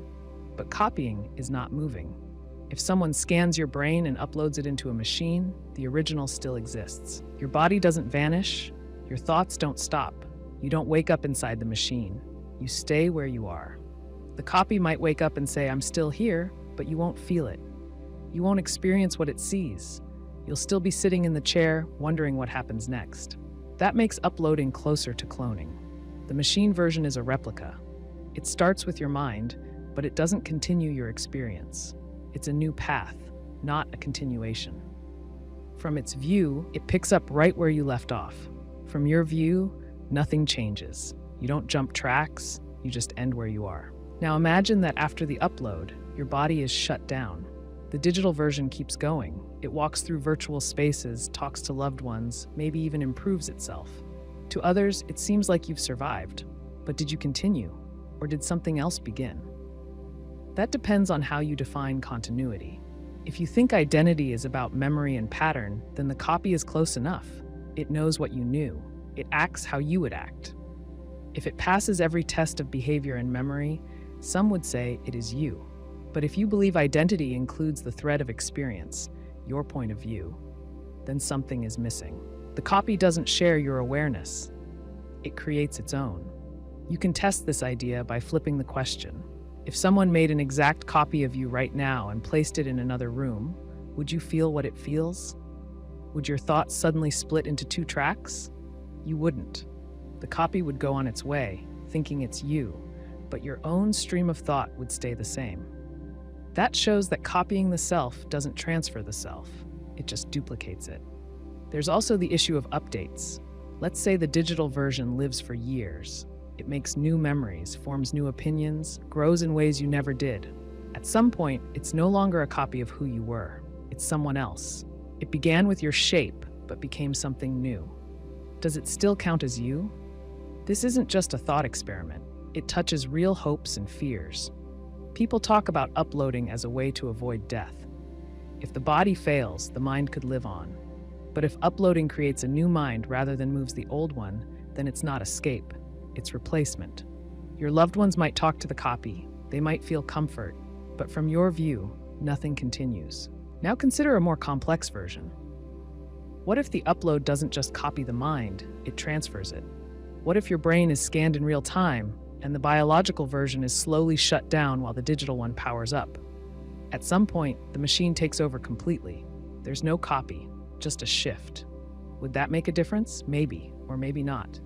Even in that case, it's hard to know whether your experience moved or ended. The outside world sees continuity. But from the inside, you don't know until it happens. If the shift works, you keep thinking. If not, you're gone, and something new takes your place. This question also depends on how we understand consciousness. Some see it as a pattern that can run on any system, like software. Others say it's tied to biology. Something about flesh and blood creates awareness in ways machines can't. If consciousness depends on the human body, then digital copies can only fake it. If it depends on pattern alone, then maybe machines can house it. But even if the machine feels real, even if it cries, hopes, and wonders, can we trust it? If you ask it who it is, it will say, "I'm me." It won't be lying. It will have memories of your life, your childhood, your thoughts. But that answer comes from programming, not from lived experience. Unless machines can feel the world, not just respond to it, they might never hold true consciousness. They might pass tests but lack presence. That's the real challenge. We know how to copy behavior. We can simulate thought, but we still don't know what gives rise to awareness. Without that, we can't say whether a digital mind is alive or just acting alive. Until we understand the nature of consciousness, we can't know what uploading truly means. You might one day have the chance to create a version of yourself that keeps going. It might talk like you, think like you, and carry your story. But whether it's really you depends on more than memory and logic. It depends on the part of you that watches from behind the eyes, the part that can't be printed, scanned, or defined. Not yet. Maybe not ever. What's more real? The world inside your head or the one outside of it? You wake up in the morning. The sunlight streams through the blinds. You feel it on your face. That's real, right? But what if your eyes are closed and you only think the light is coming in? You're not dreaming. You're just imagining it. Maybe you've seen it so many times you can picture it perfectly. In that moment, you still feel something. Is that feeling real? It's easy to assume the outside world is the real one. The table you sit at, the phone in your hand, the traffic noise coming through the window. These things feel physical, solid, measurable. But the only way you experience any of them is through your mind. Your brain interprets light, sound, and touch. You don't hear a car honk, you hear your brain telling you a car honked. If your brain made a mistake, or if it worked differently, the sound might never register, or it might sound like something else entirely. What you call reality is really what your brain tells you is happening. You don't need to go far to test this. Think about a time you argued with someone about what was said. You both remembered it differently. The words were spoken out loud. They were real. But each person walked away with a different version of the event. That's because you both filtered what happened through your minds. Emotions, focus, past experience, they all shaped what you heard and remembered. In that case, which version was more real? His, hers, yours? Let's try something else. Picture a lemon. See it in your mind. You can probably imagine the yellow skin, the dimpled texture, the sharp smell. Now imagine cutting it open. Juice runs down your fingers. You bring it to your mouth and bite into it. Even though nothing is in front of you, your mouth might water. Your body reacts as if the lemon is real, but it's not there. You're sitting in a chair, staring at a blank wall. Nothing's changed except what's inside your head. So, if your brain alone can create real feelings, what does that say about where reality lives? Let's go deeper. When you sleep, you dream. Sometimes those dreams feel more real than your waking life. You've run from danger. You've felt joy or fear or heartbreak. Sometimes you wake up sweating or crying. While it lasted, it was your whole world. Then you open your eyes, and it's gone. A moment ago, it was everything. Now it's nothing. But your feelings were real. Your heart raced. Your stomach dropped. So what do we say about that reality? Some people see or hear things that aren't there. Hallucinations, not daydreams, full, vivid experiences. It can happen in mental illness or under stress or with drugs. The brain creates things that feel just as real as the outside world. Someone might swear they saw a person in the room or heard a voice speak their name. The thing isn't there, but to them, it is. Their fear or confusion is just as strong as if it had been real. This tells us something simple but unsettling. Your brain can't always tell the difference between what's inside and what's outside. And since all your knowledge of the world depends on your brain, it's fair to say that reality lives in there too. Now think about someone born blind. They've never seen color, never seen a tree or a sunset. Their world is shaped through touch, sound, smell. It's just as full, just as detailed, but built differently. What's real to them is not what's real to you. Or think of someone with aphantasia who can't form mental images at all. Ask them to picture a lemon, and they can't see it in their mind, but they still know what it is. Their version of reality works without the pictures. Now flip it. Look at virtual reality. You put on a headset. You stand in an empty room, but you feel like you're on a mountaintop or walking through a city. Your legs shake if you stand near a virtual ledge. You duck if something flies at you. You know it's fake, but your body doesn't care. It responds anyway. In that moment, your real is what you see and feel through the machine. None of this means the outside world isn't real. You can't walk into traffic and expect to be fine because it's all in your head. The outside world has rules, but your access to it, your understanding of it is limited. It's filtered, it's personalized. You live in a version of reality built by your own senses and shaped by memory, emotion, and focus. You've probably had a day when everything felt off. You were tired or upset. The world looked gray, food didn't taste good, sounds felt sharp, but the world didn't change. You did. Your inner state shifted your view of reality. And on another day, you might look at the same place and feel peace or joy. The same trees, the same street, the same people. The only thing that changed was you. Children live in a different world than adults. The same is true of people with trauma, or those in love, or those in pain. The world bends to fit the shape of your mind. You don't see things as they are. You see them as you are. Even time isn't steady inside your head. An hour in a waiting room crawls. An hour with a good friend flies by. The clock doesn't lie, but your experience of time does. There's a reason people spend so much time on self-reflection or therapy or meditation. They're not trying to change the outside world. They're working on their inner one. Because when the inside changes, the outside feels different too. A person with peace inside walks through a noisy world with calm. A person with chaos inside finds trouble in every corner. Language shows this too. We say, it felt like the world was crashing down. Not the world. It just felt like that. Or I was in my own little world. or I couldn't see straight, I was so angry.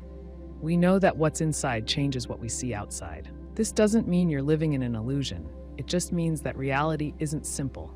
It isn't only made of what you can touch. It's also made of what you think, feel, and believe. You can't pull them apart. A soldier hears a car backfire and hits the ground. A child hears the same sound and thinks it's fireworks. One sees danger, the other sees fun. The sound is the same. The reaction is different. For each person, their version of the world is real. What's more real, the outside or the inside? That's the wrong question. You can't have one without the other. The outside gives you the raw material. The inside makes sense of it. Both are real, but in different ways. One is shared, one is private, and sometimes the private one is louder. If you lose the outside world, go blind, go deaf, lose your memory, you don't stop existing. You still think, still feel, still dream. But if you lose your inner world, your thoughts, yourself, you lose the ability to be in the outside world at all. The light might still shine, but there's no one inside to see it. You've heard the story. The universe is expanding. Galaxies drift apart. Stars burn out. At some point, far into the future, it all goes cold and dark. No more light, no more heat, no more life. Scientists call it heat death, when everything reaches the same temperature and nothing new can happen. The laws of thermodynamics say it's not a question of if, just when. It's hard not to look at that and feel a little hollow. If everything ends, if every star goes dark, if every planet freezes over, if every memory is lost, what's the point of any of it? Why try? Why care? People have asked that for a long time, even before they knew how the universe might end. You don't need heat death to ask about meaning. You just need to be human. We know we'll die. Everyone we love will die. Our towns, our cultures, even our sun, they all vanish eventually. Whether it's in a few decades or a few billion years, the result is the same. Things end. So can something that ends still have meaning? Imagine this. You walk into a theater and watch a play. It starts, it unfolds, it ends. The actors take a bow and the curtain falls. Was it pointless because it ended? Probably not. If it moved you, made you think, made you feel something, then it meant something, even if it only lasted 2 hours. The fact that it ended didn't erase its value. Now change the setting. You're lying on a beach at night. You look up and see the stars. They're old. Some burned out long ago, and you're only seeing their light now. They look timeless, but you know better. They're in motion. They're decaying. Still, the sky fills you with wonder. You don't need it to last forever for it to mean something to you now. We make this mistake often. We think that for something to have meaning, it must last forever, but permanence isn't a requirement for value. Think of music. A note sounds, then it fades. A song plays, then it's over. If lasting forever was the goal, we wouldn't make art. We'd just repeat the same thing endlessly. But that's not what we do. We create things that are beautiful because they do end. A painting fades over time. A loved one grows old. A moment passes. The ending doesn't ruin the moment. Sometimes it makes it sharper. When someone asks if meaning can exist in a dying universe, they're really asking something deeper. They're asking if human experience counts for anything if the universe doesn't remember. If no trace remains, if no one's around to see the footprints we left, was it worth it? You can flip the question. Does something only matter if someone remembers it? If no one remembers a sunset, did it not matter? What about a private feeling? Joy, grief, awe, felt by someone long gone. If you help a stranger on a street and forget the moment by the next day, does the kindness still count? People say nothing matters when they look at the vastness of the universe. But nothing matters is a kind of shortcut. It skips over the actual work of asking what you value, what you care about, what gives you a reason to wake up. The universe doesn't hand out meaning.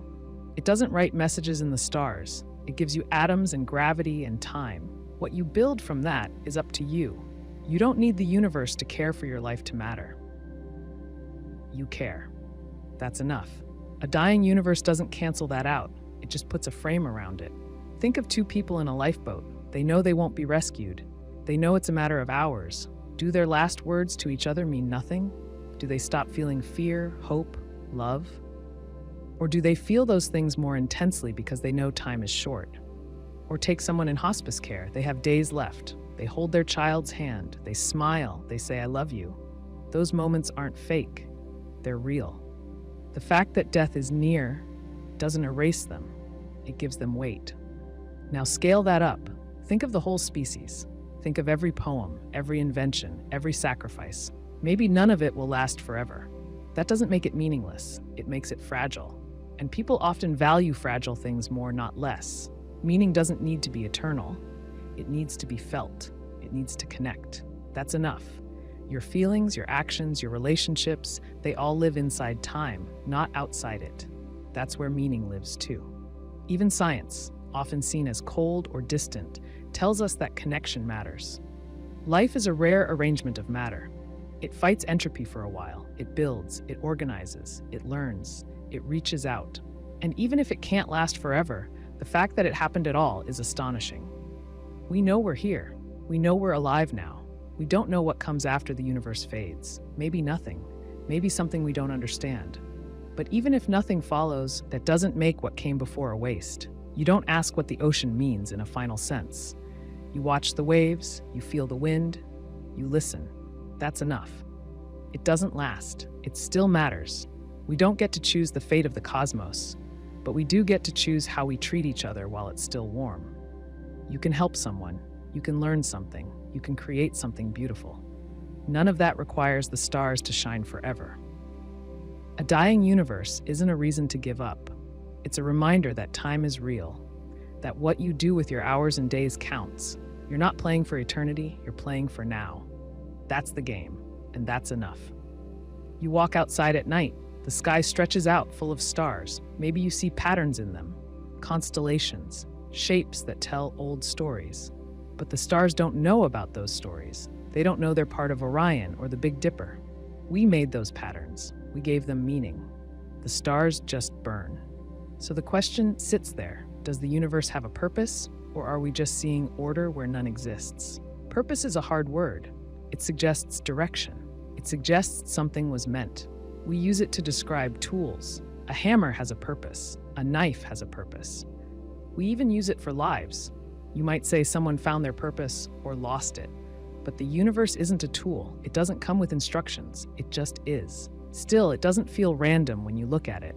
Gravity holds galaxies together. Light moves at a fixed speed. Water freezes and boils at exact points. There's a kind of structure in it all. And structure can look like intention. People have looked at this and said, something must be behind it. A mind, a force, a designer. The fact that we have stable orbits and working lungs and just the right conditions for life, it all seems too neat to be an accident. But that neatness can be misleading. Think of a puddle. It fits its hole perfectly, but it didn't shape the hole. The hole shaped it. The same might be true for life in the universe. We fit it because we grew inside it. If the rules had been different, we wouldn't be here to ask about them. That doesn't prove there's no purpose, but it shows that purpose isn't the only way to explain fit. You can take a handful of sand and drop it on the ground. It spreads out. Maybe a few grains form a triangle. You notice it. It seems like something, but it's still random. Your brain just can't help finding shapes. It looks for patterns, even when none are meant. That's part of how we survive. It helps us see faces in the dark or paths in the forest. But it also means we see order where there might only be chance. Look at snowflakes. Each one has a pattern. No two are the same. They look like tiny works of art, but no one designed them. They form because of the way water molecules stack when they freeze. It's a chemical process, not a message. Still, they look beautiful. They feel intentional. That's the tension. Something can seem like it has a purpose even when it doesn't. Or take the rings of Saturn. They look like they were carved by hand. Smooth, spaced out, glowing. But they're just pieces of ice and rock caught in orbit. The beauty is real, but it's not planned. It's the result of simple forces acting over time. Sometimes, though, chaos does pretend to be order. Or maybe it just becomes order. That's what emergence is, when many simple parts interact and form something complex, like birds flying in a flock. There's no leader. Each bird just follows a few rules. Stay close, don't crash, match speed. But the result is a flowing shape that looks choreographed. The same thing happens in the brain. Neurons fire, chemicals shift, there's no conductor, but together they make thoughts, memories, emotions. That's emergence. Order from chaos, but it's not pretending. It's just how things add up. So when we look at the universe, maybe it's like that. Billions of particles, each following a rule. Together they make stars, planets, oceans, eyes. It feels like a plan, but it could just be the result of laws playing out over time. Even randomness has its patterns. Flip a coin enough times and you'll see streaks, 5 heads in a row, then tails, then a mix. It feels like something is happening, but it's just chance doing what chance does. When something is big enough, like the universe, patterns will show up. That doesn't mean they were put there on purpose. Now zoom in. Think about DNA, a long chain of molecules, just 4 letters repeated in different ways. But those patterns build bodies. Eyes, lungs, hands. That chain copies itself, sometimes with errors. Some errors help, some don't. Over time, life grows more complex. Not because it's trying to, just because the process allows it. Evolution doesn't have a goal. It just reacts to what works. That's not design, that's survival. But even knowing all this, it's hard to shake the feeling that something bigger is going on, that there's a reason we're here, a reason the universe exists. That feeling isn't silly, it's human. We want things to mean something. We don't like blank spaces, we fill them in. Still, we have to ask, does the universe need a purpose just because we want one? Maybe it doesn't. Maybe the question is backward. Maybe instead of asking what the universe means, we should ask what we mean. The universe isn't asking questions. We are. It doesn't need purpose. We do. So we give it one. Not because it has one built in, but because that's how we work. We name the stars. We tell stories about beginnings and ends. We make art and science and faith. We try to connect the dots even when they're far apart. And maybe that's enough. Maybe the real structure in the universe isn't out there among the galaxies. Maybe it's in here, between people, in what we build, in how we treat each other, in what we notice and choose to care about. Purpose might not be something the universe has. It might be something we bring to it. That doesn't make it fake, it just makes it ours. You hear something on the news, a fact, a claim, maybe a number. You pause. Is it true? How do you know? Is it true because the person saying it believes it? Because there's evidence? Because most people agree? The word truth gets used a lot, but it often means different things to different people. Some say truth is what matches the facts. Some say it's what feels right. Others say it's what works.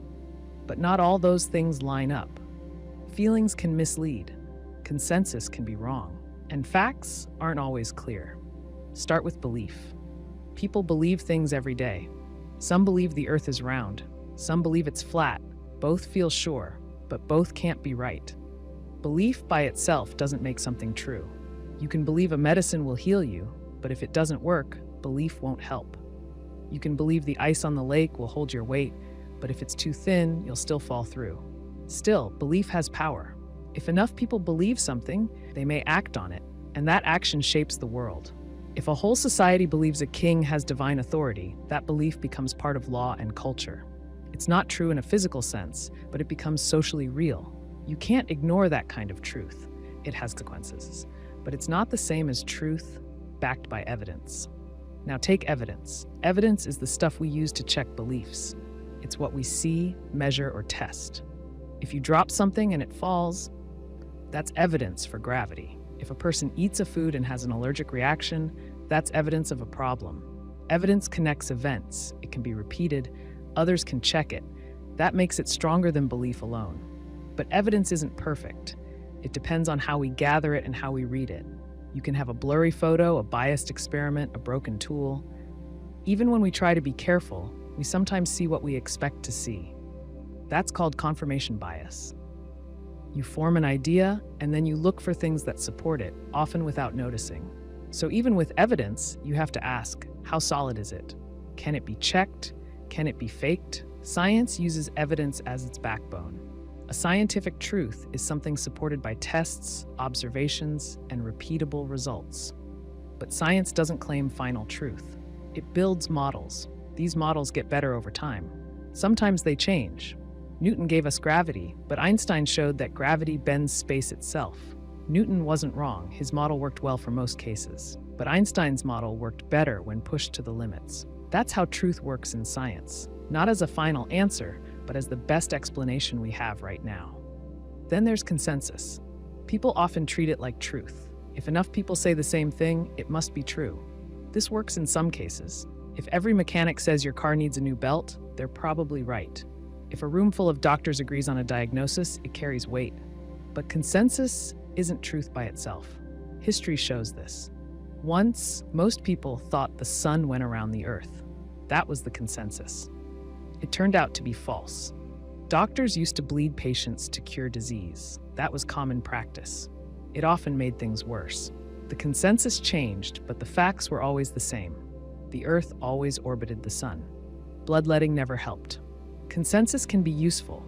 It gives us a starting point, but it depends on who the people are, how much they know, and how open they are to new information. A group can be wrong together, especially if they don't listen to outside voices. Sometimes belief, evidence, and consensus line up. Then we feel confident. A vaccine works. Most doctors agree. The data supports it. But when they split apart, things get harder. A person might believe the vaccine is dangerous, even though the evidence shows otherwise. Or a society might agree on a rule that has no basis in fact, like banning left-handed people or enforcing racial segregation. Those beliefs were held by many. They were backed by social systems, but they were false at the core. You also have personal truth. That's the kind people talk about in stories or therapy. Someone might say, "My truth is that I never felt safe growing up." You can't measure that with a thermometer or a ruler, but it's real to them. It affects how they live. These kinds of truths don't always deal with external facts. They deal with experience. You can't test them in a lab, but you can listen to them, check them against other stories, and ask how they shape behavior. Legal truth is another kind. In court, something is true if it meets the burden of proof. That might mean beyond a reasonable doubt or a preponderance of evidence, depending on the case. But legal truth doesn't always match actual truth. An innocent person can be found guilty. A guilty one can go free. The court's decision becomes the truth in law, but it might not be the full truth. So truth isn't just one thing. It has layers. It shows up in different forms. Some truths are physical. Water boils at 100 degrees Celsius at sea level. That doesn't change with belief or culture. Some truths are social. Money has value because we agree it does. If that agreement ends, the truth of money changes. Some truths are emotional or personal. They can't be debated like data, but they matter. When people argue about truth, they often mean different kinds. One person points to facts. Another points to lived experience. A third points to what most people believe. They all think they're talking about the same thing, but they're not. That's why the question, what makes something true, isn't easy. You have to ask, what kind of truth are we talking about? Is it something we can measure, something we feel, something we agree on? Then ask what supports it. Is there evidence? Is it repeatable? Is it shaped by power, fear, hope? Truth, when it's strong, stands up to questions. You can test it, poke at it, glow, and it doesn't fall apart. But weak truth clings to belief without support. It needs everyone to agree, or else it collapses. So belief matters, but it's not enough. Evidence matters more, but it needs care. Consensus can help, but it needs challenge. When they all work together, you get something close to truth. When they don't, you need to look harder. Imagine someone offers you eternal life. Not in a vague religious way, not reincarnation, not a promise of heaven. Just a clear, direct offer. You keep living. No aging, no death, no limit on years. You stay conscious, aware, alive. Would you take it? And if you did, would life still feel meaningful? At first, the offer sounds like a gift. You'd get more time. Time to read every book, see every country, learn every skill. Time to fix your mistakes, build new relationships, and try again as many times as you want. Most people fear death. They don't want to vanish. Eternal life seems like the answer. But when you look closer, it gets more complicated. Start with the role of time. Time shapes how we feel about everything. You eat dinner because you'll get hungry again. You go to work because bills come every month. You say, "I love you," because you might not get another chance. Deadlines give life urgency. When something is limited, it feels valuable. A flower that blooms for a day draws more attention than one that lasts forever. The shortness is part of what makes it matter. So what happens when you remove the limit? Imagine you have forever to learn French. Would you start today, or next year, or in 50 years? With no pressure, the motivation fades. You can always do it later. But later stretches on forever. Even something exciting starts to feel empty. when you know you'll never run out of time. Now imagine the people around you don't live forever. You do, but your friends, your family, the people you meet, they all age, grow old, and die. At first, you grieve. Then it happens again and again. Each time you form a connection, you know how it ends. You might try to protect yourself, keep your distance, avoid the pain, but that leaves you alone. So you try again, and the cycle repeats. Over time, your memories pile up. Your losses pile up too. How do you carry that much history?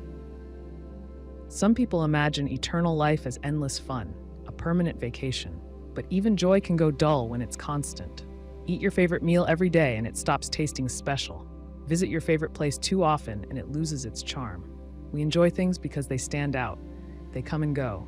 Without contrast, experiences blur. Pleasure turns flat. Take art. A song lasts a few minutes. A film, maybe 2 hours. Part of their power comes from the fact that they end. A story without an ending feels incomplete.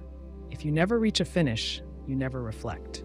You just drift from one moment to the next. With eternal life, you don't have a final chapter. You keep turning pages, but the book never closes. Then there's the question of change. If you live forever, do you stay the same, or do you become someone new every few decades? The person you are at 20 isn't the person you'll be at 80. Over centuries, would anything of your original self remain? You might pick up new skills, new habits, even new values. But without limits, identity starts to dissolve. When you've lived through every era, tried every path, lost and rebuilt countless times, who are you? Some people say that eternal life would make life more meaningful because it gives more space to explore. That's true, up to a point. You could study the stars, walk across continents, master every instrument. But exploration is only satisfying when there's a frontier. If you've already done it all, what's left? Some things only have meaning when they end. A candle burns bright because it burns down. Others argue that meaning doesn't depend on time, it depends on choice. They say that as long as you can choose your actions, you can shape a meaningful life. Maybe you spend 50 years helping a small town, then move on and build schools somewhere else. You define purpose by where you place your attention. But choice itself can wear thin when it repeats forever. At some point, you may find yourself choosing out of habit, not passion. Without an end point, even purpose can stretch thin. Now imagine someone who has lived 1,000 years. They've seen empires rise and fall, languages change, maps redraw. They've loved and lost 100 times. They've read every book that ever mattered, learned every language, built, destroyed, and rebuilt. What do they still look forward to? What makes them get out of bed? Maybe nothing, or maybe something simple. A quiet sunrise, a stranger's laugh. But those moments only hold meaning if you can still feel surprise. If everything starts to feel familiar, you stop noticing. It's not that eternal life must be meaningless. It's that meaning, for humans, often depends on stakes. And time gives us stakes. We make choices because we must. We say goodbye because we can't stay. We love people more because we know they're not guaranteed. Remove that pressure, and many of those feelings change. Now reverse the question. What makes life meaningful now? Not endless time, but limited time. You know you'll die. That knowledge shapes how you spend your hours. You save memories, you tell stories, you reach out to people, you forgive, you plan, you try. You want your time to count. Without death, that tension disappears. No deadline, no finish line, no sense of before it's too late. And without that, it's easy to drift. You can always try again tomorrow. But when tomorrow never runs out, urgency fades. And with it, the sharp edges that often define what we call a meaningful life. Living forever might solve some fears. You won't vanish. You won't age. But it also brings new problems: boredom, loneliness, fatigue, and detachment. Meaning doesn't come from time alone. It comes from how time is used. And when time has no end, using it well becomes harder, not easier. You open your eyes, you see light, shapes, colors, you hear sounds, you feel the floor under your feet. All of it seems real. But how do you know it is? How can you be sure you're not under a perfect illusion? Not a dream, not a hallucination. Something deeper. A full, flawless simulation. One so complete that you can't tell the difference. The light looks the same. The voices sound real. Your own thoughts feel natural. But what if none of it is connected to the outside world? If there even is an outside world? This isn't a new question. Philosophers asked it long before computers or virtual reality. Descartes wondered if an evil demon was feeding him a false world. The demon would trick all his senses, make him feel pain, hunger, love, make him think he was sitting by a fire when he wasn't. He couldn't prove the demon wasn't there. So the only thing he could be sure of was that he was thinking. That's where I think, therefore I am comes from. It wasn't confidence. It was the only thing left after doubt. Today, we use different terms. Instead of demons, we talk about simulations. Computers so powerful they can build a world pixel by pixel, sound by sound, neuron by neuron. You're not plugged in. You're not dreaming. You're just a part of the program. A consciousness running inside a code base so advanced you don't even notice it's there. If the illusion is perfect, what would tip you off? Try this. Look at your hand. Move your fingers. The movement matches what you expect. The light hits your skin just right. You feel pressure when you touch something. Your brain tells you this is your hand. But in a good enough simulation, all of that could be artificial. The image, the sensation, even the thought that it's real. The illusion doesn't need to trick you with flashes or noise. It just needs to feed the brain the right signals. Not much more than what your senses already do. Take sight. You don't see the world directly. You see patterns of light that bounce into your eyes and get turned into electrical signals. Your brain reads those signals and builds a picture. The colors, the edges, the motion, that's a construction. A useful one, but still a model. If something else fed your brain those same signals, how would you know? This already happens in a small way.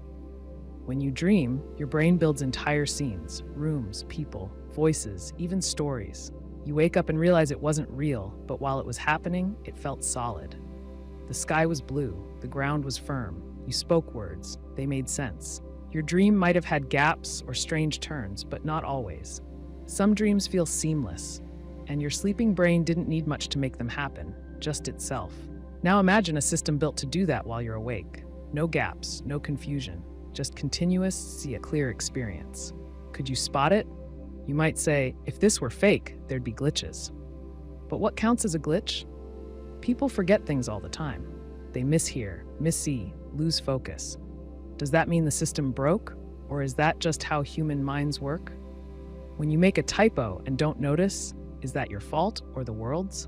When you see someone out of the corner of your eye and think it's someone else, then realize your mistake. Was that a bug in the simulation? Probably not. Just a regular mental error. But if you were in a simulation, those same errors would still happen. So you can't use small mistakes as proof either way. Maybe you say, I feel emotions, real ones. No machine could fake that. But your emotions come from chemical and electrical changes in the brain. If the illusion controls those, the feelings will come just the same. You can't fake fear to yourself and have your heart race. But a simulation could trigger the response directly. It wouldn't be fake fear. It would be fear built by code instead of biology. Same with joy, same with sorrow. So where does that leave you? You look for anchors, things that seem solid.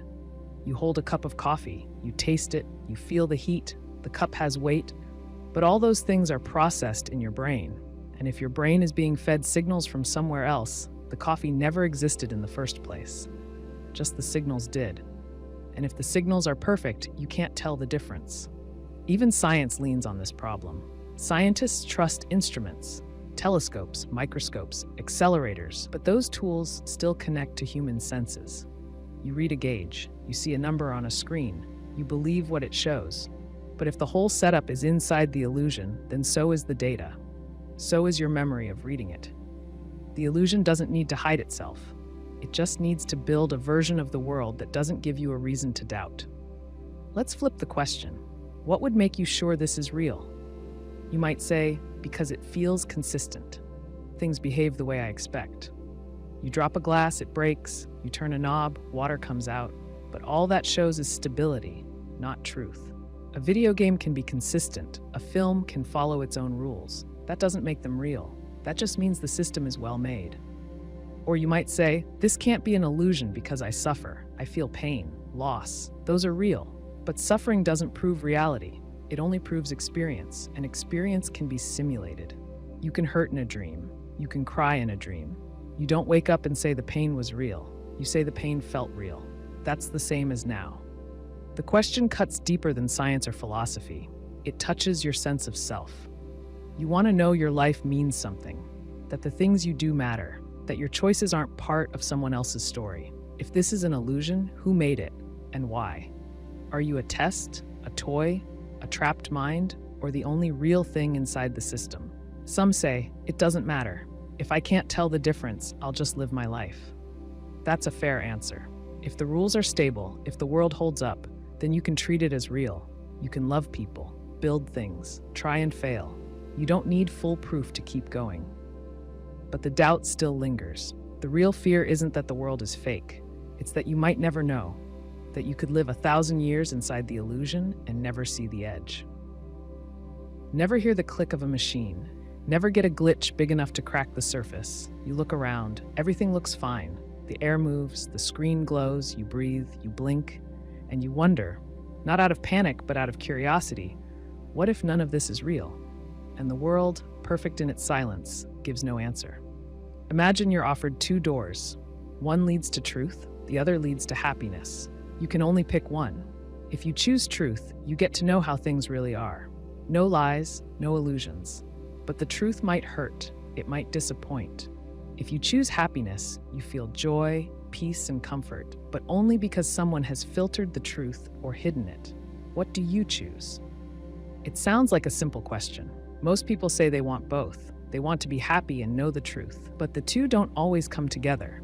Sometimes they pull in different directions. Think of a relationship. Someone you love tells you everything is fine. They smile, hug you, say the right things. You feel secure, happy, but later you find out they were lying. They had been distant, distracted. They were planning to leave. Your happiness was based on something false. Now that you know the truth, the comfort is gone. Which moment felt better? The happy one. Which one matters more? That depends on what you value. This plays out in many parts of life. A person might believe in something bigger than themselves, a God, a purpose, a plan. That belief brings peace. It helps them make sense of pain. But what if the belief turns out to be false?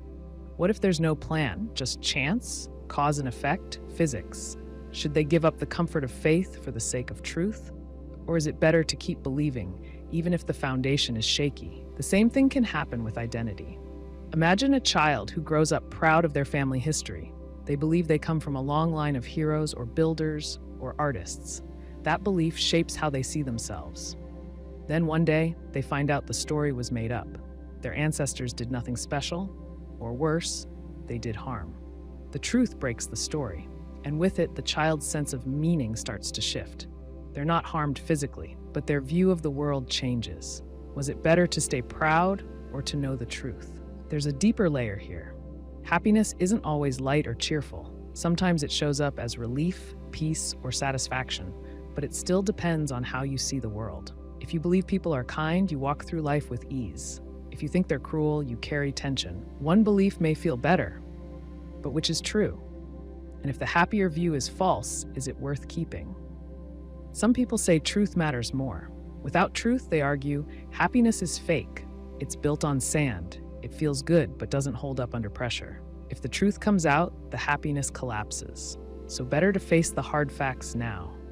Better to live with pain than to float in a lie. Others say happiness is the point. What good is knowing the truth if it makes you miserable? You can't eat truth. You can't hug it. You can't sleep better just because you know a fact. If a lie brings peace and no one is hurt, why ruin it? What matters more, being right or being okay? Now think about mental health. Someone with depression might see the world more accurately than someone who's optimistic. They might judge risks more clearly. They might recognize problems sooner. But they suffer. They don't feel hope. Meanwhile, someone with a rosy view might miss warning signs or deny hard facts. But they function better. They have energy. They keep going. Does accuracy matter more than well-being? It's not always either or. Sometimes the truth is what brings happiness. A person might suspect they were adopted. The not knowing eats at them. Then one day, they find the answer. It hurts at first, but over time, they feel whole. The truth gives them a clearer story. Even if it's painful, it brings relief. The lie or gap had been doing damage all along. In that case, truth is the medicine. But it doesn't always work that way. You might learn something about a loved one they didn't want you to know. A betrayal, a hidden part of their past. You can't unlearn it. The relationship changes. You feel distance. The truth doesn't fix anything.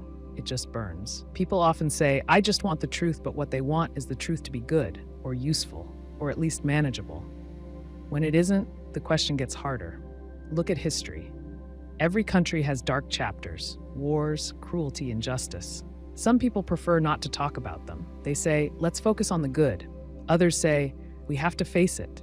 Facing it might bring guilt or shame. Ignoring it might bring comfort. But which path leads to better understanding? Which one helps future generations? Truth isn't always good news, but hiding it often makes things worse later. Even in small things, this question shows up. Someone asks, how do I look? You hesitate. You could tell the truth, but it might sting. Or you could lie and smooth things over. One choice respects honesty. The other protects feelings. It's not always clear which is right. The answer may depend on what you need at the time. A soldier in war might not want full truth. They might need belief in the mission just to get through the day. A patient with a terminal illness might choose not to know the timeline. That doesn't make them weak. It means they're choosing focus over fear. But others might want every detail. They'd rather face the dark with open eyes. Truth gives you ground to stand on. It helps you build plans, understand risk, see clearly. But it also brings weight. It doesn't bend to what you want. Happiness, on the other hand, can bend. It can take many shapes. It can grow out of stories, rituals, or illusions. But it can also disappear quickly if the story breaks. So the real question is not just truth or happiness. It's, what kind of life are you trying to live?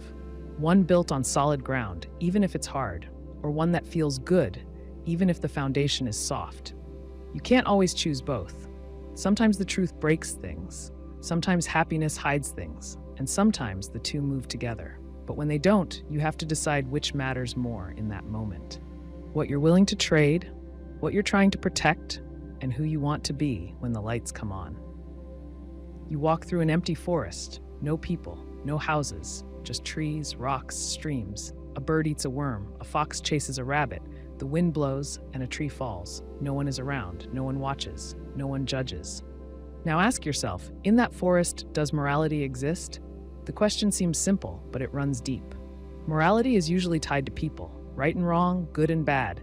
These are ideas we live with every day. You see someone help a stranger and call it good. You see someone steal or lie and call it wrong. We apply these labels to actions and sometimes to thoughts, but take people out of the picture, and it gets harder to say whether morality still applies. Some might say morality is like math. It doesn't need humans. 2 + 2 is 4, whether anyone is there to count it or not. If a wrong act is truly wrong, then it should be wrong no matter who's around. If justice matters, it should still matter in an empty world. But others say morality isn't like math. It's more like language. You need people to speak it, use it, and pass it on. Without minds to think in moral terms, the ideas have nowhere to live. Let's test it. Imagine a world with no humans, just animals and plants. A lion chases a zebra, kills it, eats it. Is that immoral? Probably not. The lion isn't cruel. It's just hungry. The zebra runs, not because it knows right from wrong, but because it wants to survive. No rules are broken. There's no trial, no blame, just nature playing out. Now imagine a world with no life at all. Just rocks, storms, gravity, and light. Planets spin, stars explode, a comet crashes into a planet. Is it wrong? There's destruction, but no intention. Nothing suffers, nothing chooses. There's no mind to no harm and no mind to cause it. It just happens. We don't say the comet did something evil, it just followed a path. So maybe morality needs more than events. Maybe it needs minds, consciousness. But not just any mind. A cat knows fear, a dog feels loyalty. But do they think in moral terms? If a dog steals food from another dog, do we say it was wrong, or do we just say it's part of being a dog? What makes morality different from instinct or habit is that it depends on choice. You choose to act one way when you could have acted another. You know the difference. That awareness is key. Without it, there's no moral weight, just behavior. Now think about a robot. Suppose we build a machine that can speak, move, and respond like a person. If it saves a life, we might call it good. If it harms someone, we might blame the people who programmed it. But do we blame the machine? only if it has intent, only if it knows the rules and chooses to follow or break them. That's the heart of it. Morality lives in the space between awareness and choice. It needs a mind that can ask, should I do this, and feel the weight of the answer. So can morality exist without humans? Not if you mean it in the way we usually use the word. You need someone to hold the idea, to weigh it, to care about it. Without that, morality has no place to live. It's like a law without lawmakers, or a song without a singer. The structure might exist in theory, but it doesn't play out. You can write down rules. Don't harm others, tell the truth, share what you have. But those rules don't do anything on their own. They need someone to read them, think about them, and choose. Without a moral agent, someone who understands and decides, the rules are just marks on a page. Now ask a harder question. If humans disappeared today, would morality disappear too? Or would it stay, waiting for the next beings who could think about it? That depends on how you see morality. If it's just a human invention, like chess or fashion, then yes, it goes when we go. But if it's built into the fabric of reality, like gravity or math, then maybe it waits. Maybe it's always there, even when no one sees it. That idea has a long history. Some people believe moral truths are eternal, that kindness is always better than cruelty, no matter what, that justice is good, even in a world with no one to benefit from it. These people say that morality is a part of reality, like light or sound, and we just tap into it. Others disagree. They say morality grows out of needs, our need to live together, to avoid pain, to build trust. If that's true, then it only makes sense in a world with people. If there's no one to feel hurt or joy, no one to make promises or betray them, then morality loses its meaning. This shows up in stories too. In science fiction, you often see aliens or advanced machines. They struggle with moral questions. Should they help humans? Should they punish a crime? The writers imagine that morality can grow wherever minds exist, not just human minds, but any mind that can weigh right and wrong. But even in those stories, someone needs to ask the question. Someone needs to care about the answer. Without that, morality is like a book that's never opened. So the forest, quiet and empty, holds no moral weight. The tree that falls doesn't do wrong. The fox that kills doesn't sin. There's no guilt, no pride, no right, no wrong. Just life, moving without judgment. When humans enter the forest, that changes. A person cuts down a tree for firewood. Was it needed or was it wasteful? A hunter takes a deer. Was it done with care or out of greed? Now the questions come. Now morality has space to live. It's not tied to humans by blood or biology, but it is tied to minds that think in certain ways. That care, that reflect, that feel the pull of ought instead of just is. Without that, there's no morality. There's only motion. Rocks fall, rivers run, creatures eat, but no one stops to ask if they should. You wake up, you stretch, you remember your name, your plans, your past. You feel like the same person you were yesterday. You feel like you. But what does that mean, really? What is this self that you carry around? Is it a solid thing or just a collection of thoughts, habits, and memories tied together by habit? People talk about the self as if it's obvious. You point to your chest and say, me. You feel pain and know it's yours. You have opinions, preferences, fears, but when you look closer, that sense of self starts to blur. It shifts depending on mood, age, place, or who you're with. You act one way with your friends, another with your boss, and still another when you're alone. So which one is the real you? Some parts of you are clearly not fixed. Your body changes, your beliefs change, even your memories shift over time. You might recall a childhood event and feel sure it happened a certain way. Then a sibling tells the same story and their version doesn't match yours. Which version is true? Maybe neither. Your brain edits memories. It fills in gaps. It smooths rough edges. That means the self that remembers your past isn't a stable record. It's a storyteller. Now zoom out. Look at how much of you depends on what's outside of you. You speak a language you didn't invent. You hold values shaped by your family, your culture, your time in history. Even your sense of humor comes from what you've seen, heard, and lived through. The you in your head isn't built from scratch. It's stitched together from the world around you. Think about food. What you eat becomes part of your body. Molecules from a carrot, a slice of bread, or a cup of coffee end up in your cells. The same is true for the air you breathe and the water you drink. You're not a sealed-off thing. You're a process. Matter flows through you constantly. In a few years, most of the atoms in your body will be replaced. So what exactly stays the same? Some people say the self is like a flame.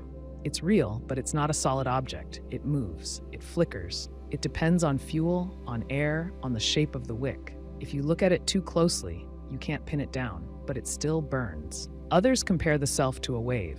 A wave moves across the ocean, but the water doesn't travel with it. The wave is a pattern, not a thing. It rises and falls. It seems to move, but it's just energy passing through. Maybe the self works like that too, a pattern formed by thoughts, emotions, and habits passing through the brain. Now take the idea that everything is connected. That sounds poetic, but in science, it's also true. Physically, we're made from the same elements as stars. Chemically, we share basic building blocks with every living thing. Biologically, we come from a long line of ancestors that stretch back to simple cells.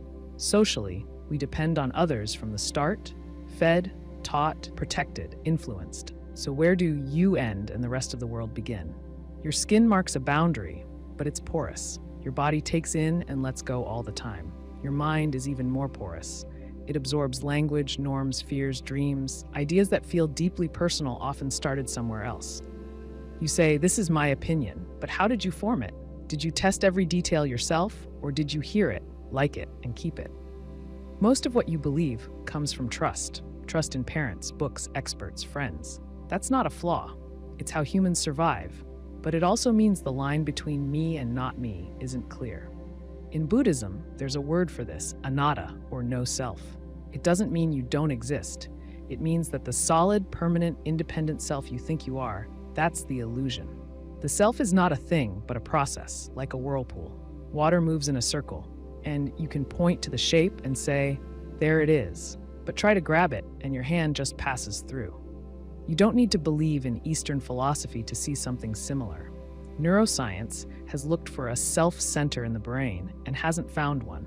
There's no single place where your sense of I lives. Different functions, memory, emotion, attention, language, happen in different parts of the brain. They work together. They give rise to your experience. But they don't point to a central core. Split brain studies show how strange this gets. When the brain's two halves are disconnected, each side can respond in different ways, sometimes even conflicting ways. In one famous study, a patient's right hand reached for one shirt and the left hand reached for another. Each hemisphere had its own preference.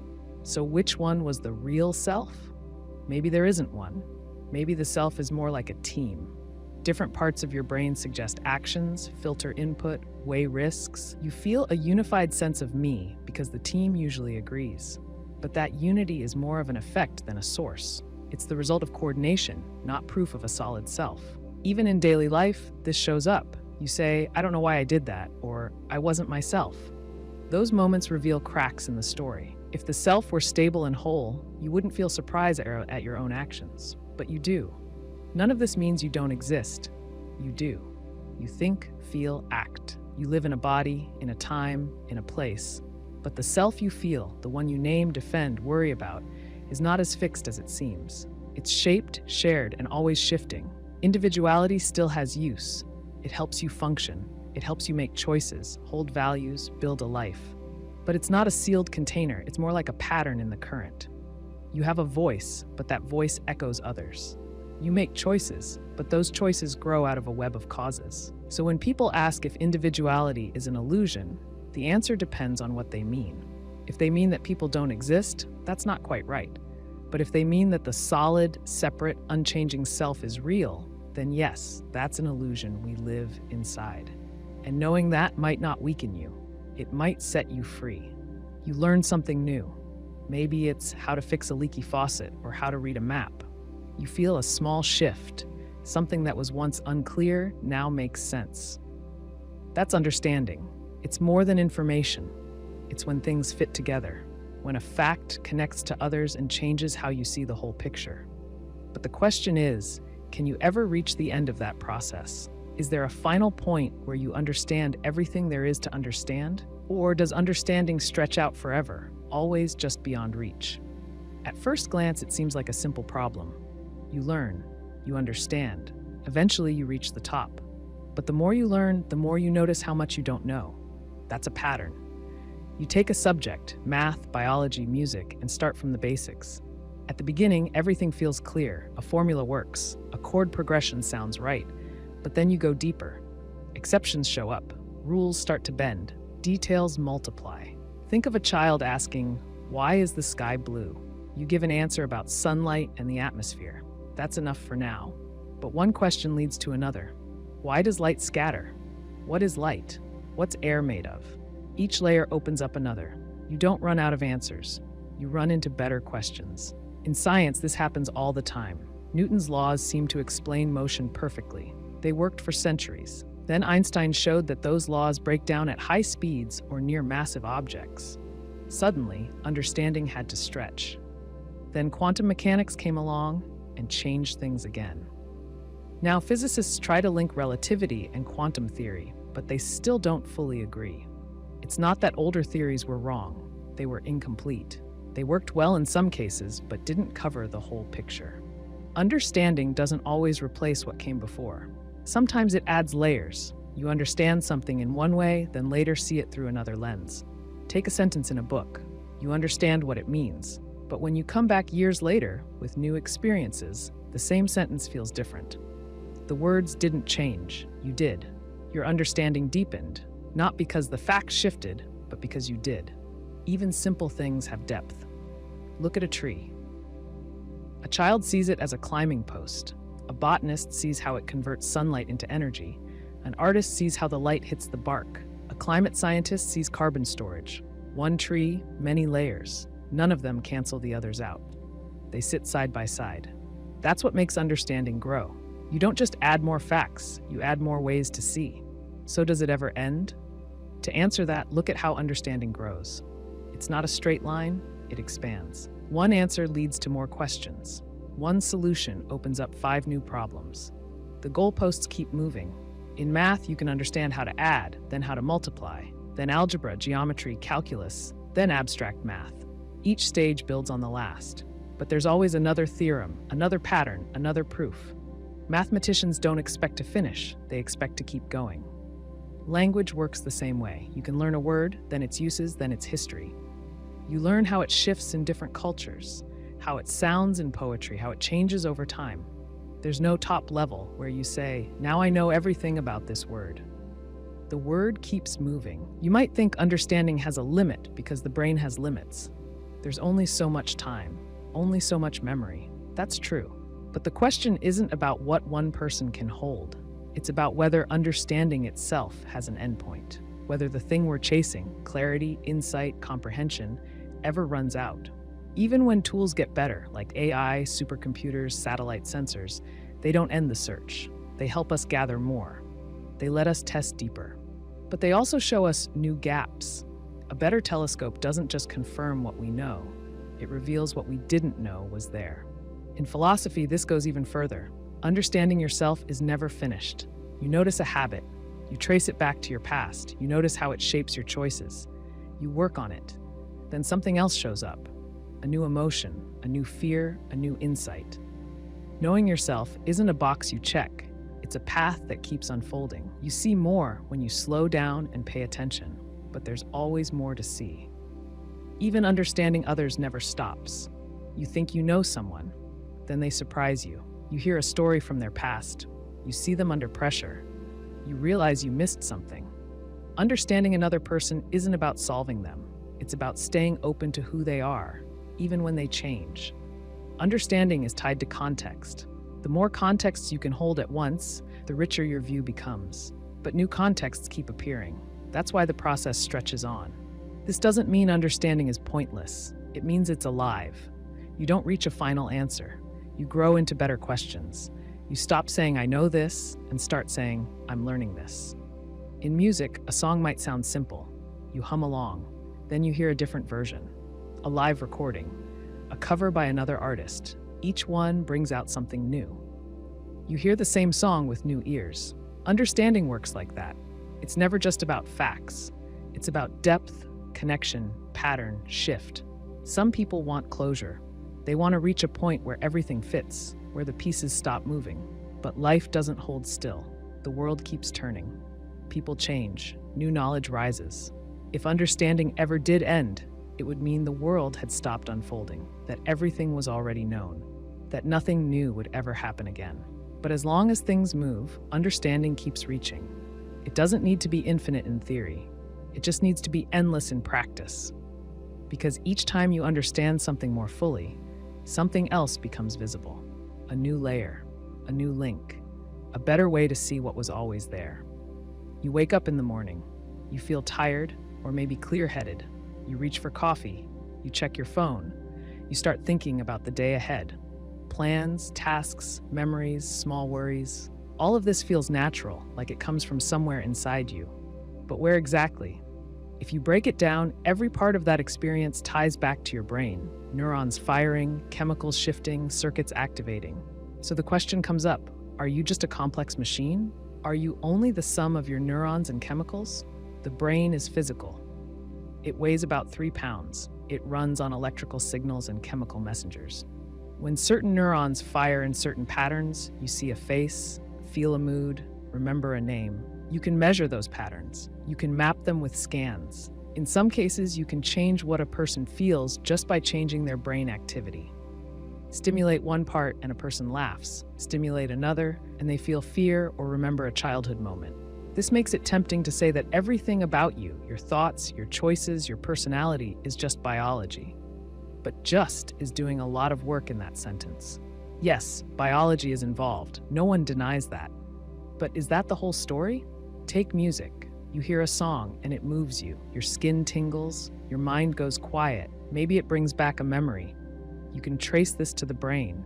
Certain rhythms sync with brainwaves. Certain chords trigger the release of dopamine. But those facts don't capture the experience. They explain the how, but not the what it feels like. The biology is real, but so is the feeling. Now think about choice. You stand in a grocery store, deciding between 2 items. One is cheaper, one looks better. You weigh them, you pick. From the outside, it might look like your brain just ran an equation. Input, process, output. But inside, it felt like a decision. You thought about it, you cared, you made a call. That experience isn't easy to reduce to chemicals. You can say dopamine levels shifted or a memory center lit up. But does that explain the choice or just describe what happened in parallel? Some scientists say yes, that's the whole point. The brain creates the mind. The mind is what the brain does. If we fully understood the brain, we'd understand everything about being human. But others push back. They ask, what about consciousness? Not just awareness, but the fact that you feel like something, that you experience life from the inside. You don't just process sounds, you hear music. You don't just react to light, you see a sunset. This inner experience is called qualia. It's the texture of being alive. And it's not clear how neurons create that. You can draw diagrams of brain activity, but none of them show where the feeling lives. It's like explaining a joke by analyzing the rhythm of the words. You might get close, but you miss the point. That gap is what makes some people think there's more to us than biology. Not magic, not mystery for its own sake, but something about the way mind and matter relate.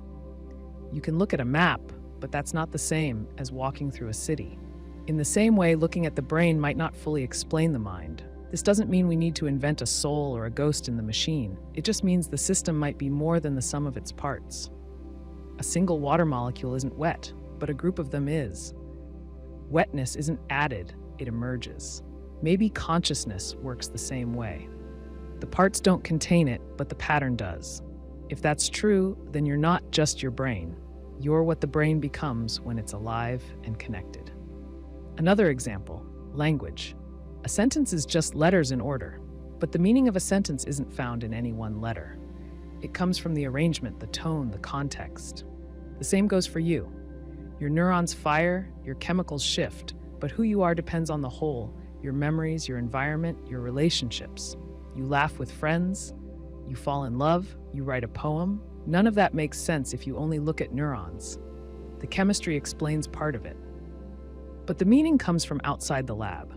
Think about grief. When someone close to you dies, you feel it in your body. Your chest tightens, you can't eat, you sleep too much or not at all. Hormones and neurotransmitters play a role. But grief isn't just a chemical state. It's a response to something real, something lost. It's about love, memory, absence. Biology shapes the feeling, but it doesn't explain why it matters. We also change through time. A child becomes a teenager, then an adult. The body changes, but so does the sense of self. You carry your past with you, your choices, your regrets, your hopes.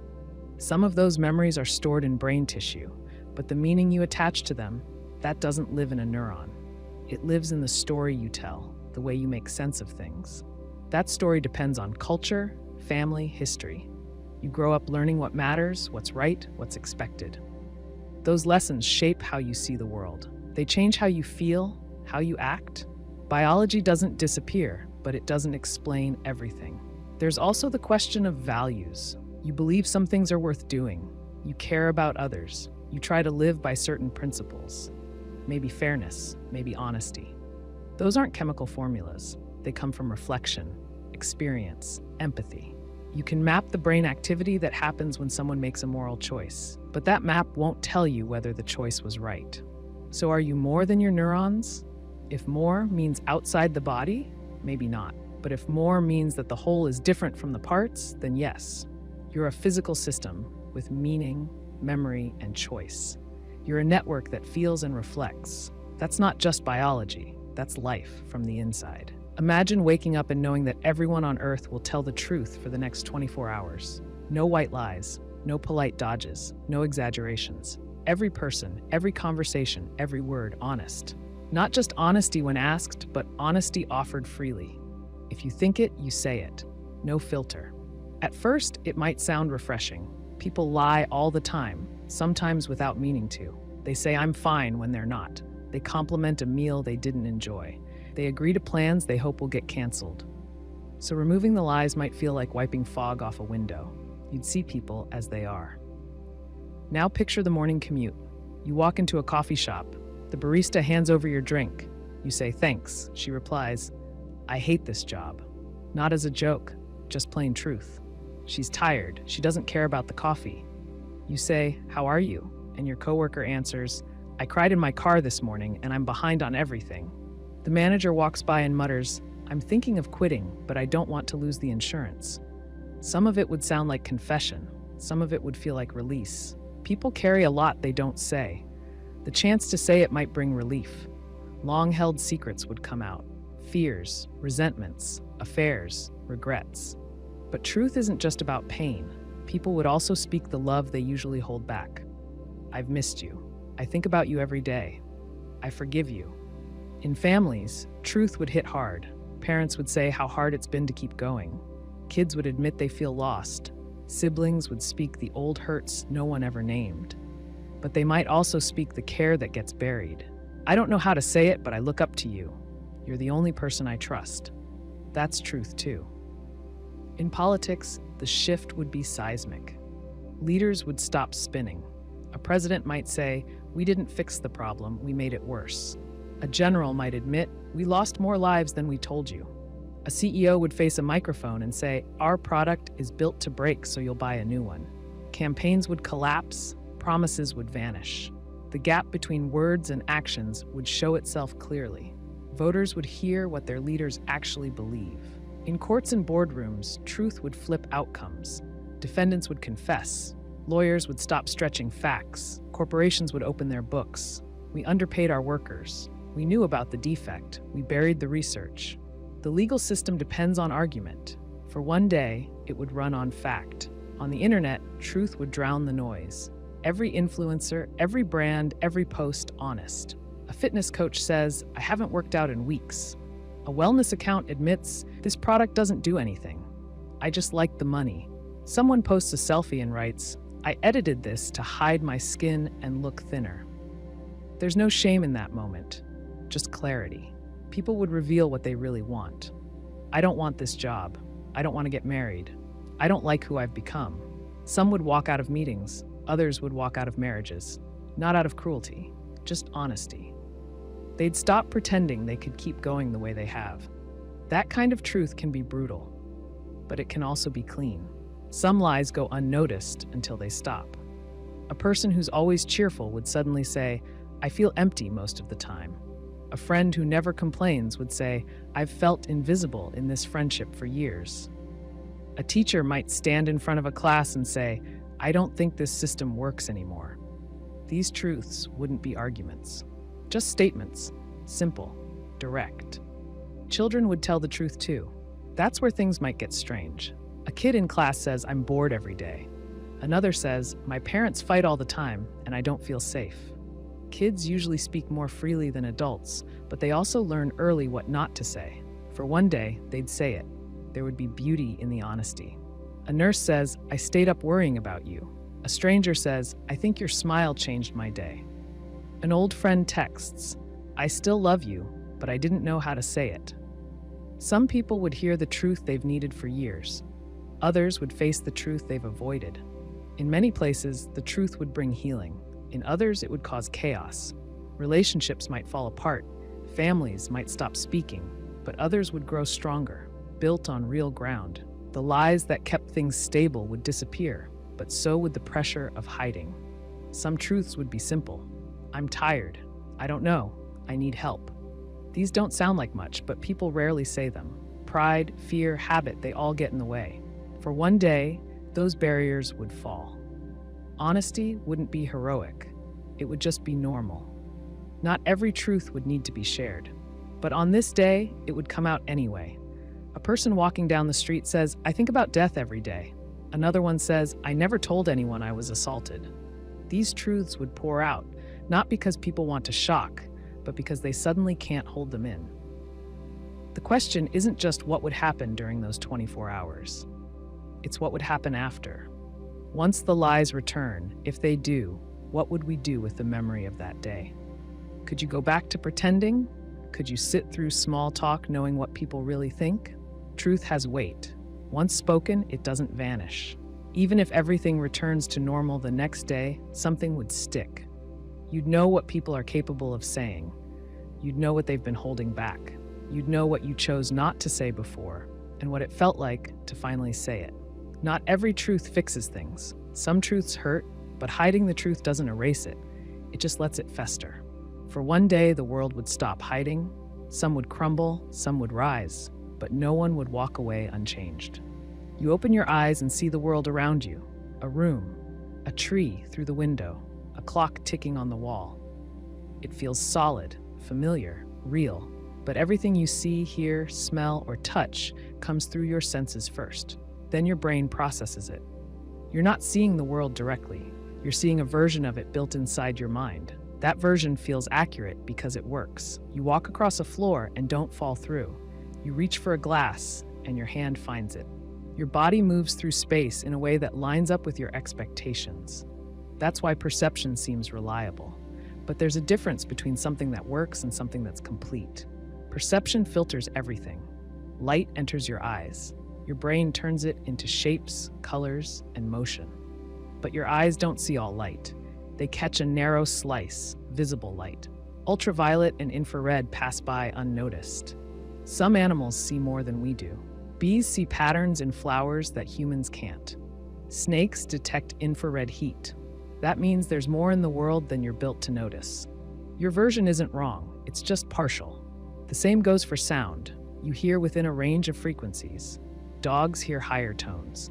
Elephants sense vibrations through the ground. A bat flying through the dark maps the world with sound in a way you can't imagine. To that bat, the world has a different shape, a different rhythm. It isn't better or worse, just different.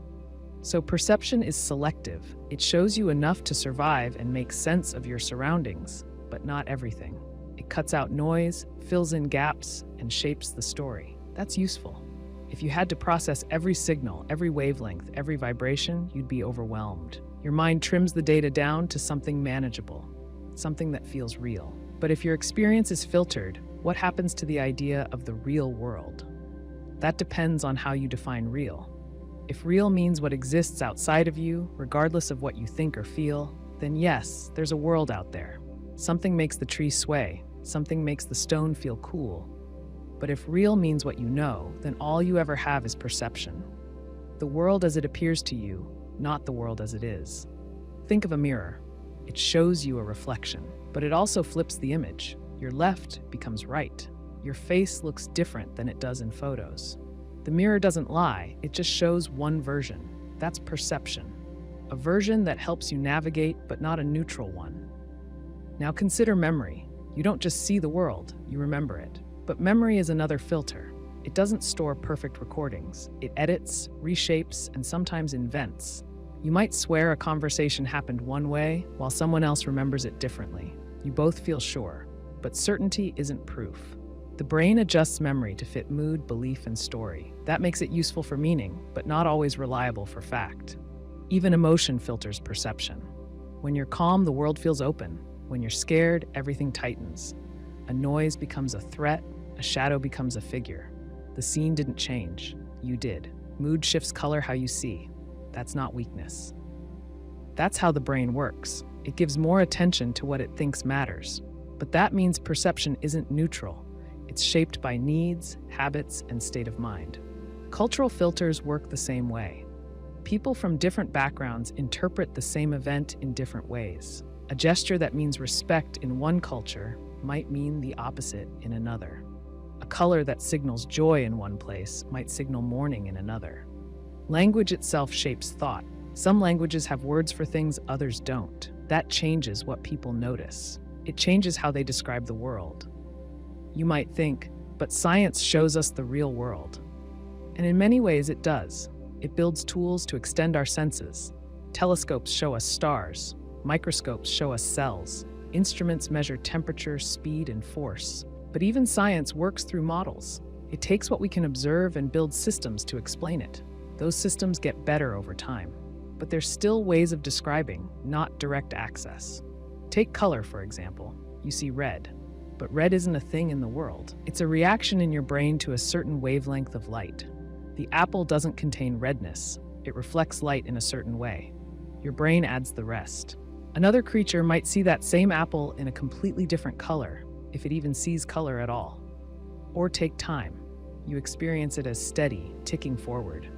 But physics says time can bend. It moves faster or slower depending on gravity and speed. Two clocks in different places won't always agree. Your sense of time is useful. It helps you keep appointments, plan your day, but it's not absolute. So where does this leave the idea of the real world? There's something out there that seems likely. You bump into walls, you feel pain, you act, and things respond. But your experience of that world is always through a lens, a moving, shifting, partial lens. This doesn't mean nothing is real. It means your access to it is limited. You live inside a version of the world shaped by biology, emotion, memory, and thought. That version is useful. It helps you survive. It helps you connect with others. But it's not complete. Even the sense of self, the I doing the seeing and thinking, is shaped by filters. You see yourself through memory, feedback from others, mood. That's why you can feel like a different person in different settings. The self isn't a fixed point. It's another process. This isn't a problem to solve. It's a fact to live with. You'll never see the world as it is, free from all filters. But you can become more aware of the filters themselves. You can ask how mood, culture, memory, and attention shape what you see. You can notice when your view narrows and when it opens. That awareness won't give you the raw, unfiltered truth, but it can bring you closer to a kind of clarity. Not about the world as it is, but about the lens through which you see it. And that in itself is a kind of real. You look up at the night sky. Maybe you see stars, maybe just a few scattered points of light. You think about how far they are, how old they might be. You wonder if anyone else is out there. You ask big questions about time, space, energy, and what it all means. But at the core of those questions, what are you really trying to find? It seems like we're trying to understand the universe.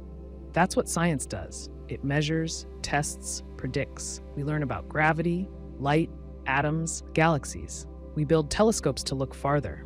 We send probes to other planets. We build particle colliders to break things down to their smallest parts. The goal looks simple: understand how the universe works. But step back and ask why we care. Why do we want to know what happened 13.8 billion years ago? Why do we spend years working on theories about quantum fields or dark matter or the shape of space? It's not just about curiosity, it's about something deeper. We want to know where we came from, how we fit in, what rules this place we live in. And the more we ask, the more it seems like we're not just studying the universe, we're using it as a mirror. When we say the universe, we often picture something big, silent, and separate. It stretches beyond our reach. It runs on math and force. But we're inside it, made from the same particles, run by the same rules. The light that comes from distant stars is the same kind of light that hits your eye when you open your phone. The iron in your blood was forged in stars. You don't just look at the universe, you are part of it. That's why the line between studying the universe and studying ourselves is blurry. Every time we learn something new about nature, we also learn something new about what it means to be human. Take physics. We built classical physics to explain motion. It worked. Then we hit the edge of what it could do. We saw strange things at the atomic level, and Einstein showed that time and space bend. Suddenly, our basic assumptions had to shift. Time wasn't steady. Space wasn't flat. Observers changed what they observed. That wasn't just about planets or particles. It was about how we understand reality itself, or take the search for life. We scan the sky for planets that might hold water or heat or signs of biology. But why does it matter? We're not just asking if they're out there. We're asking if we're alone, if life is common or rare, if consciousness is a freak accident or part of something larger. We're not just looking for aliens. We're looking for context. We also look inward. Brain scans, genetic maps, behavioral models. We study what we are made of and how we act. But that search has limits. At some point, you stop asking, how does this neuron fire? And start asking, what does this feeling mean? Or why do we want meaning at all? That's where the two paths meet, cosmos and consciousness. You can't understand one without asking about the other. Even our language shows the link. We say the laws of nature as if nature were a kind of government. We look for patterns and codes as if the universe is sending us messages. That's not science talking. That's us projecting. Looking for something that reflects our minds, our structure, our way of seeing. When we describe the universe, we often describe it in terms we understand. In ancient times, people said the stars were gods or ancestors. Later, they said the heavens were like a great machine. Now we say it's a code or a system or an equation. Each step reflects how we see ourselves at the time, from myth to mechanism to math. Each stage is a mirror. Even the idea of understanding the universe is strange. We act as if the universe is something that can be grasped like a tool or a theory. But it might not be that kind of thing. It might be too vast, too complex, or too different from our thinking. Still, we try. And the trying says something about us. We want more than facts. We want meaning. We want to know not just what the universe is, but what it means, and what it means for us. That's why people turn to religion, art, and philosophy when science hits its edges. Not because they reject science, but because the questions grow wider than what science can answer. Why is there something rather than nothing? Why do we experience time the way we do? Why do we ask questions at all? These aren't distractions from the universe. They're part of the picture. Our questions are shaped by the kind of minds we have, and those minds were shaped by the same forces we're trying to understand. Even when we try to be objective, we bring ourselves into the process. A scientist designs an experiment, collects data, and draws conclusions. But behind each step are choices: what to study, how to measure, what matters. Those aren't neutral. They reflect curiosity, bias, hope, fear. You can remove some of the noise, but you can't remove the human. So maybe that's what we're really doing when we study the stars or smash particles together. We're not just exploring the outside world. We're trying to find our shape inside it. We want to see ourselves from the outside, to understand what kind of thing a person is in a universe like this. Some people say the universe is indifferent, that it doesn't care if we exist or not. That may be true, but even that statement tells you something about how we want to be seen, noticed, counted. We don't just want to survive, we want to matter.